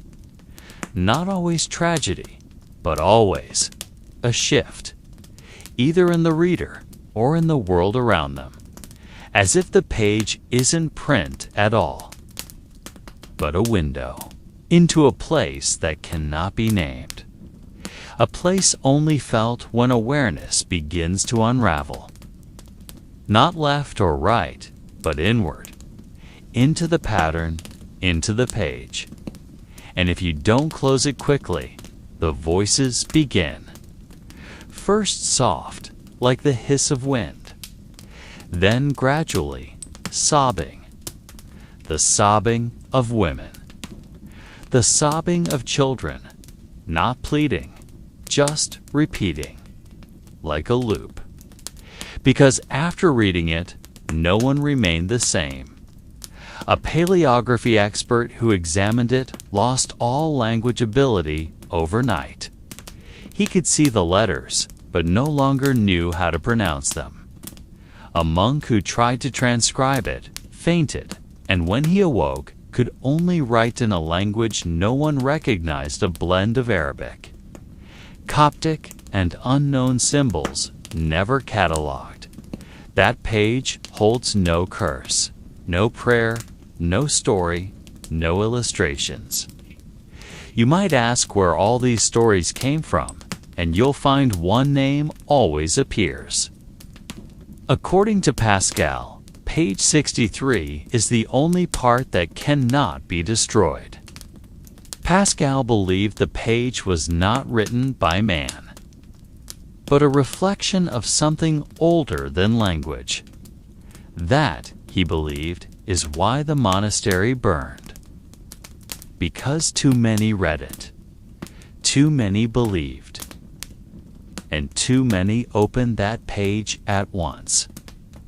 But perhaps the most perplexing aspect is not the contents of the page, but the fact that it has appeared even in manuscripts created long before the monastery was built. In the Library of Alexandria, one untitled surviving fragment from its ancient fire bore a similar pattern. That's why some have reported seeing the pattern in broken advertisement flickers, in CRT screen, in distorted VHS footage, or in altered digital sound notations. A group of sound engineers working in a subterranean Swiss lab claimed they captured an odd frequency in recordings of silence, frequency that, when visualized, formed a shape. But no one can deny that it pierces through many layers of culture, religion, and history. It appears in Tibetan manuscripts on death meditation. It is carved on the back of a Gothic cross found buried in ice. It even surfaced in a collective dream recorded during a psychology experiment in Leipzig. 5 patients, 5 drawings, 1 form, the same, 1 pattern. No one knows why they all drew the same shape, though none had ever met or seen the same object. That shape. Yes, it resembled the pattern of page 63. One of them is now confined to a psychiatric facility. It's not because he heard voices. When the sounds of the world slowed, when the tick of the clock grew to clear, when the lights flickered without reason, that's when the pattern showed itself. In the cornea, in shadows, in cracked glass lines. As if it waits for the moment when humans are most tired, most unguarded, most ready to see something that should never be seen. But because he couldn't stop drawing the shape in the air with his finger, even while asleep. In a cave at Duriaropos, a mural dated to the 3rd century shows a nearly identical circle. Even in the manuscripts of indigenous Andean cultures unfamiliar with Latin scripts. The motif sometimes appears in decorative borders as if something behind the veil of space and time keeps inserting it. Not to be remembered, but to be reopened.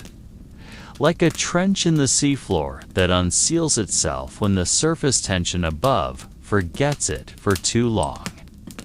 And now, in our world of screens and artificial light, the page no longer requires ink or paper. It only needs form. The modern world has erased many myths through logic. But some stories persist not because they make sense, but because they never could be explained. In the case of this page, the more people try to explain it, the more they open themselves to something that does not want to be understood. For every person who claims they felt nothing after reading it, there's always another who has a nightmare this same night. Always one touched more slowly. Always one marked more deeply. There is no way to measure what happens in their minds, but a trace always appears. A young man who once hated reading suddenly becomes obsessed with ancient symbol libraries. A skeptical nurse turns into a symbol hunter at church ruins. A regular housewife suddenly purchases a magnifying glass and spends her days copying Persian rug patterns. They do not know that what they seek is just a reflection that keeps turning. To some, the pattern is a calling. To others, a trap. The only thing linking them was a moment of time that felt quieter than usual. Let's imagine you are a manuscript scribe in the year 1459, working in the silence of a hidden library not listed in any official monastic registry. You rise before dawn, lighting a candle with trembling hands, chilled by the morning air, and walk down a stone corridor where the air never truly warms. At the copying table, ancient texts await, surrounded by ink, goose quills, and fragrant herbs scattered to ward off insects. You do not write from your own heart, but copy what has been ordained. With the precision of a servant not granted the right to ask. But today is different. As you unroll a piece of old parchment, you find an additional sheeting like the others.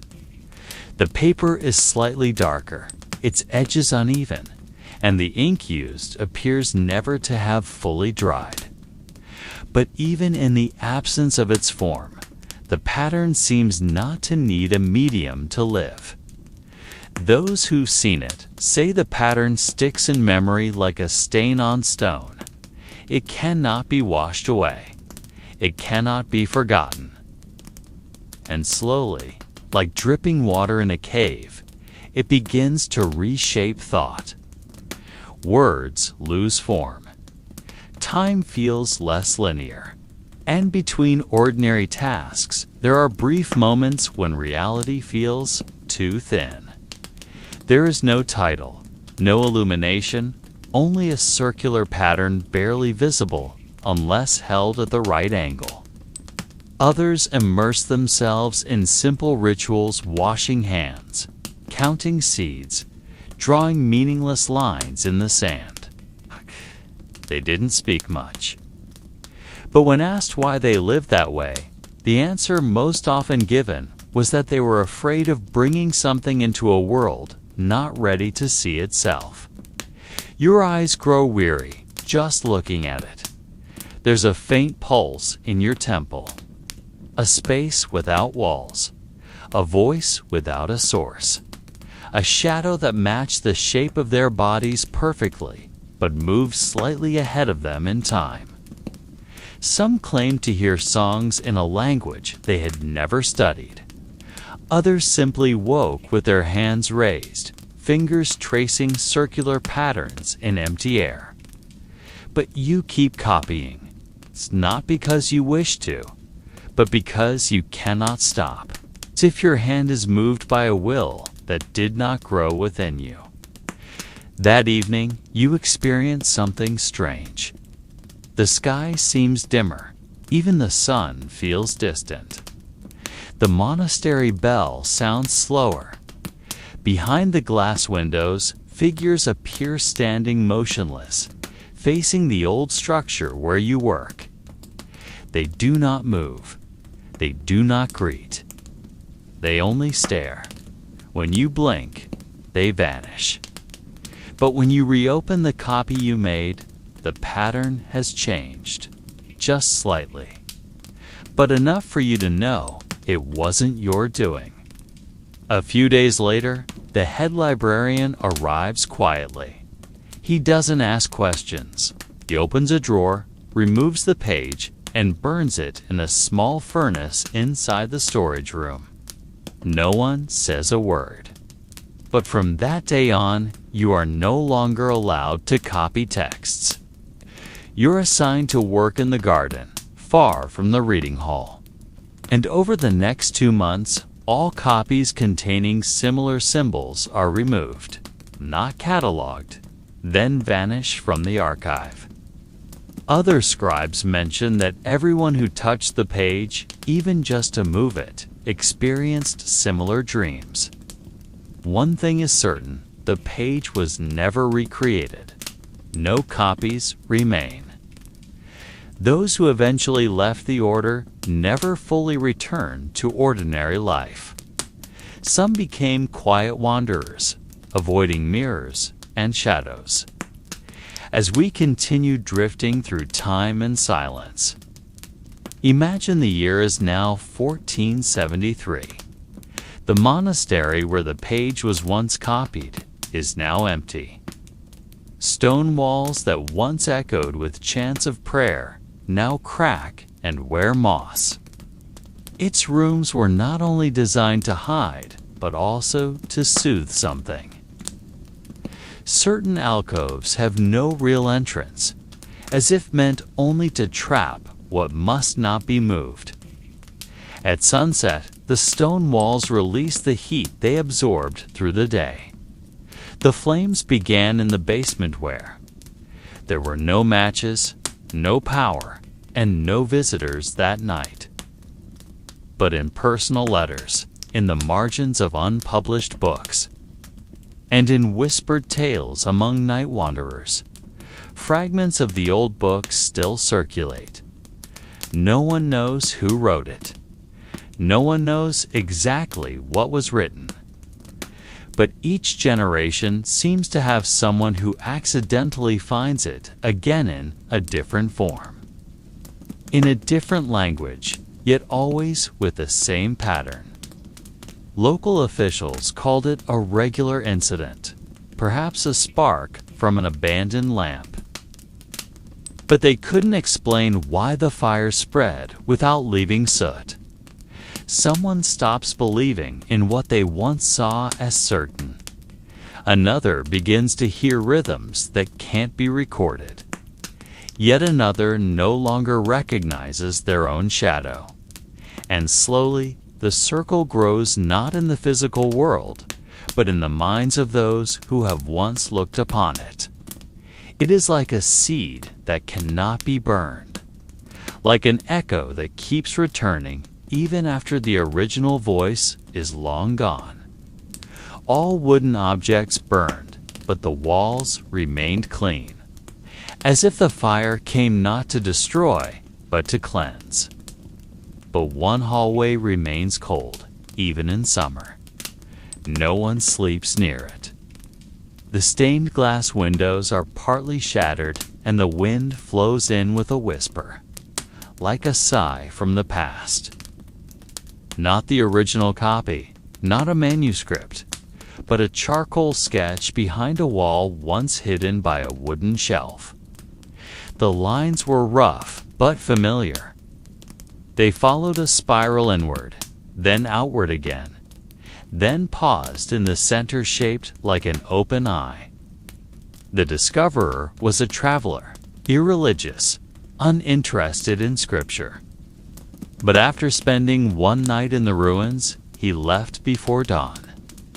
He carved a single sentence into the stone with a knife. Do not sleep here 2 nights in a row. No monks remain, no books, only the faint echo of steps long since faded. But the cellar still exists, and within it, a locked cabinet, not with an ordinary key, but with an ancient mechanism only opened by a certain rhythm of knocks, a rhythm long forgotten by the world above. Some believe this monastery was built atop older foundations, a site used for worship before religion brought new names. Amid the ruins of that library, someone who arrived years later rediscovered the pattern. Word of the pattern began to spread, like an invisible mist seeping through the windows of distant towns. A symbolist came from the north, bringing his life's work in a wooden chest. He studied sacred geometry and the secret codes of ancient texts. But after seeing the pattern just once, he stopped writing. He began speaking to himself, scribbling papers with his left hand, though he had always been right-handed. When his friends came to check on him, he wouldn't open the door. He only said the pattern could not only be read, but could also hear, and that he had already said too much. Not long after, a section of the monastery caught fire. This story, like others that dwell on the edge of official history, is not found in government archives. And the pattern, though inexplicable, always brings change. Not grand, not dramatic, but slow. Have you ever heard the tale of the candle maker who lived alone at the edge of the old town? His house was small, made of gray stone, with a thatched roof that sagged in parts. The paper wasn't from this century. The writing matched no alphabet, not even the secret glyphs used by old spellbinders. But the candle maker understood. He didn't read it, but placed it at the center of a ring of molten wax, and he began his work. A writer bought one to work longer into the night. A widow placed one beneath her feverish child's pillow. None found it strange. None were afraid, but it never arrived. The house was empty. Inside, there was no furniture. No trace of wax, only a stone floor with a scorched spiral etched into it. Neighbors said the candlemaker left on a moonless night, carrying a small box, walking into the forest. He never returned. But within weeks, the sailor lost his way, though his compass stood still. It doesn't need the full manuscript. A fragment is enough to replant it. In candles, in dreams, in footnotes unread. It continues to spiral. Some call it a curse. Some call it a message from a time that never was. But no one truly knows. All they know is that once the pattern appears, something in the world no longer feels whole. The writer began penning sentences he didn't recognize. And the widow's child began dreaming of a place with no doors, only a corridor without end. The sky remains blue, the ground solid, but the direction of the wind becomes hard to trust. People begin to forget their names for a moment, then recall them with unfamiliarity. And those who once looked upon the pattern, they are never truly alone again, even in silence. Night after night, he crafted new candles, each with double wicks and the scent of wet earth. He claimed the candles didn't give light, but absorbed the kind of brightness that shouldn't exist. He never visited the market, and children whispered that at night he spoke to the flame in his workshop. He brought a wooden cross and a handful of salt, hoping to dispel whatever had grown from that document. But as he stepped onto the workshop's threshold, he paused. He was a night librarian, working alone in a university's basement. He didn't believe in ghosts, but trusted repetition. He began logging each time a similar story appeared in ancient texts, in dusty newspapers, in folk song lyrics. All different in shape, but all pointed to one thing, something that wished to be known, yet not found. Not from fear, but because he felt as though he'd just forgotten something terribly important. He gripped his cross tighter, but could speak no prayers. That night, he returned home in silence and never again spoke of candles or paper. No one disturbed him. Though hunched and slow in step, his eyes remained sharp, like someone who had never truly slept. On the fourth night of the dark moon, he received an unmarked parcel at his door. Inside, a torn page from an ancient manuscript, its pattern nearly faded. Those who tried to trace the origin of the page found nothing. Rumors of him reached an old priest living beyond the hills. Time passed, the candles spread. A sailor bought one to ward off fog. In another city, far from the candlemaker's home, someone began piecing together scattered fragments of stories. The fire in the monastery, spiral symbol, the unknown patterns, the missing people. When he finally uncovered a mention of candles that did not light, he wrote a letter to the candlemaker. And so the pattern lives on, not in loud or grand forms, but like the quiet growth of fungi in the dark corners of forgotten rooms. Because part of the world begins to pulse with a rhythm not of this time.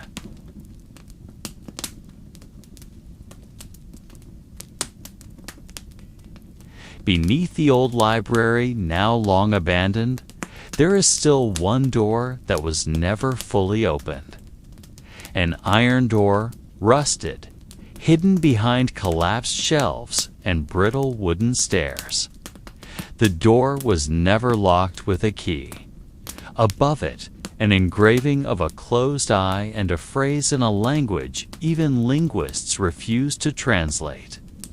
No light slips through its cracks. No fresh air drifts from behind it. Yet every starless night, its hinges creak ever so slightly, as if reminding the world that it is still there. No lightning, no war, just fire, rising from within, melting stone and ancient scriptures like wax. Vines and moss covered the windows, and wind began to speak with a dusty voice. Yet sometimes, lost travelers claim to see a faint light behind the shattered glass. Not fire, not a lamp. And the spirals are not separate tales, but echoes of the same source. A dark center that cannot be described, only approached with silent dread. And perhaps the door is no longer fully closed.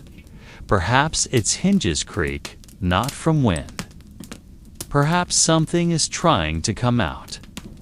Or worse, perhaps something outside is trying to get in. But a kind of light without source, moving like breath. And when the flames died down, only one thing remained intact: a metal chest that could not be opened. That the scattered documents across Europe are fragments of what once was sealed behind that door. That the ancient book burned in the monastery was a human attempt to rewrite what should have remained unknown, could not be burned, could not be moved. On its surface, the same symbols carved above the door beneath the library. After that night, the old watchman never returned. He left his journal in the guardroom, along with a bundle of keys that fit no door. Some say that beyond the door lies not a room, but a memory discarded. A fragment of human awareness that was never meant to exist. Those who try to open it, they say, do not die. They simply forget how to be human. They walk as usual, speak as usual. But if you look into their eyes, you see nothing but the shadow of a spiral slowly turning, sinking inward. The structure above the door decays with time. The roof collapses, walls crack, and the books once shelved with reverence are now home to rats and mildew. But the door remains. No more rust than before, not fallen, not forgotten. He never opened the door, but he knew its rhythm. He said the door breathed, sometimes deep, sometimes shallow, sometimes steady, like a calm dream, sometimes erratic, like someone drowning in a nightmare. He recorded its pulses nightly, as one might track the heartbeat of a creature unseen. And in his notes, there was one night when the breath stopped. For 4 minutes. Exactly 4 minutes. Sometimes, curious children wander in to play hide and seek among the ruins. And if they come too close, they freeze for a moment, as though hearing a voice that ears cannot decipher. Then they run, crying, without knowing why they are afraid. An old watchman once worked there before the building was sealed. It was the same night the northern monastery burned, inexplicably. No one volunteered to replace him. The building was left to rot. Some believe the door is part of an ancient spiritual containment system not built to trap something inside, but to keep the outer world from entering something older than time. And if all this is true, then these stories of the candlemaker, the night librarian, the mysterious fires. That night, in a small town never marked on any tourist map, a young boy dreamt of a book. In his dream, the book wasn't written with letters, but with movement. Each page was a shadow shifting, as if time itself had been folded and bound. The boy did not read it. He listened. And the voice he heard was not human, but the echo of something older, deeper, and quieter than death. When he awoke, he drew something in the dirt with his finger, a spiral, oddly inverted, as if defying gravity and logic. At the front door, the attic window, or even on fogged bathroom mirrors.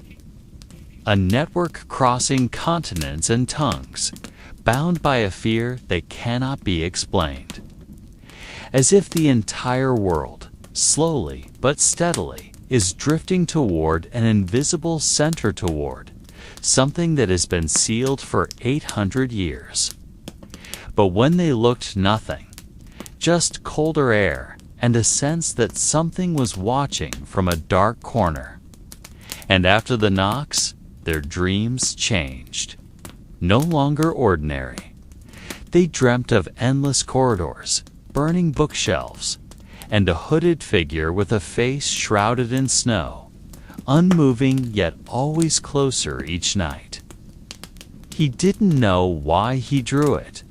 He didn't remember the dream.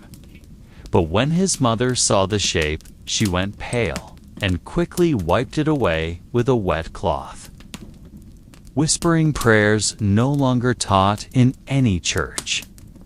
The walls bloomed with mold, and birds nested on rooftops only to vanish before dawn. But that night, the door below groaned longer than usual. Not just a hinge, the whole frame. The ground trembled lightly. Just enough for dust to fall from the ceiling and a forgotten clock on the wall to stop at precisely 3:03. No one saw it. No witness. But the air knew. The scent of old metal and burned wax crept into the town streets, making dogs bark relentlessly and babies cry all at once. Elsewhere, far from that town, a retired archaeologist was startled awake by the thud of a book falling from his shelf. But in dreams, in voices, in patterns on cracked walls, and in the murmurs of dementia patients speaking in dead languages. The page cannot be read, only felt. And it feels cold, endless, and utterly silent. He lived alone, no night breeze. Windows sealed. The monks spoke of it not at all. They simply bowed deeper, read their scriptures faster, lit more candles than usual. Clouds formed spiraling shapes only noticeable if watched for hours. But human eyes could not endure that long. Those who tried became dizzy, as if oceans swirled inside their minds. They knew instinctively that something long restrained was beginning to stir, not in footsteps or voices, but in irregularities that echoed through the blood like a heartbeat out of sync with the world. When he picked up the bookcan ancient volume titled Codex Exicici, noticed something strange. The page he had bookmarked the night before had moved, not like someone turned it. Like the book itself didn't want to be read in order, like he was flipping pages with time, not fingers. In the margin, faded ink showed a line he had never written. One short sentence. In a Latin so archaic, yet unmistakably clear, it is time to open the second door. Meanwhile, in an active but long-forgotten monastery, an old bell rang by itself, though no rope had been pulled. Even the sky changed, not dramatically, just slightly dimmer. Sunrises came minutes late. Twilight arrived earlier. People began hearing knocks at night, not loud, not hurried. Just three, always three. None of these people knew each other. But if you string their stories together, a pattern emerges. Back at the abandoned library, wild grass grew higher than before. And somewhere beyond the shadows, the last page of the book, once burned, had returned. Not on paper.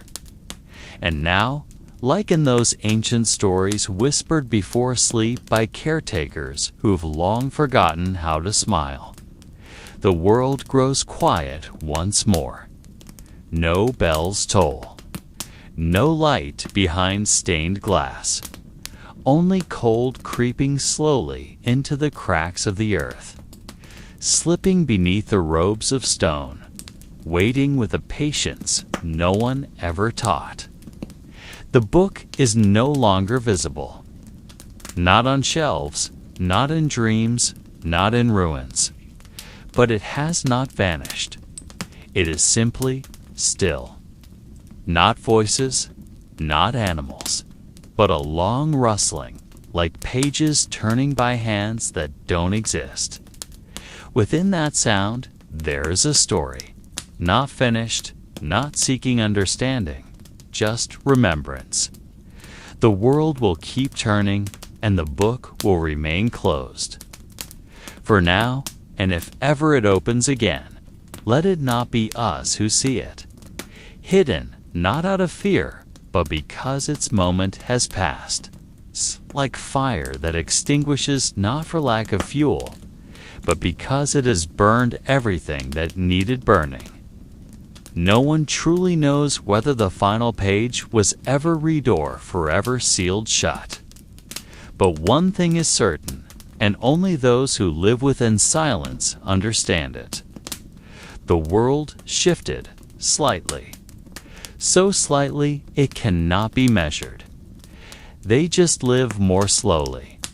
Light candles earlier, bolt windows more tightly. Sleep sooner, as if hoping dreams will arrive before something else knocks. Don't call out. Be still. Listen, because perhaps just that night, one more page has opened. And like the oldest fairy tales, it doesn't need a listener. Only time. And time always arrives, even when we're not ready. Their children draw spirals in the dirt, and mothers wipe them away before dusk. No one teaches this, but everyone knows, as though memory itself has turned into instinct. Yet deeply enough to be felt, in the way trees bend lower than before, in how shadows seem to move a little quicker than the bodies they follow, in how time lingers just a few seconds longer when eyes stare too long into the dark. There is a presence, unspoken, like eyes behind a curtain, like breath on the back of your neck without warmth. Those who live near the ruins don't speak of it. Not at dinner, not in church, not even in their prayers. And sometimes, on the stillest nights, the wind carries a sound no ordinary ear can hear. So if one night you awaken without reason and feel the air heavier than usual, don't turn on the light. Now sleep. Let all your questions without answers float gently behind your eyes.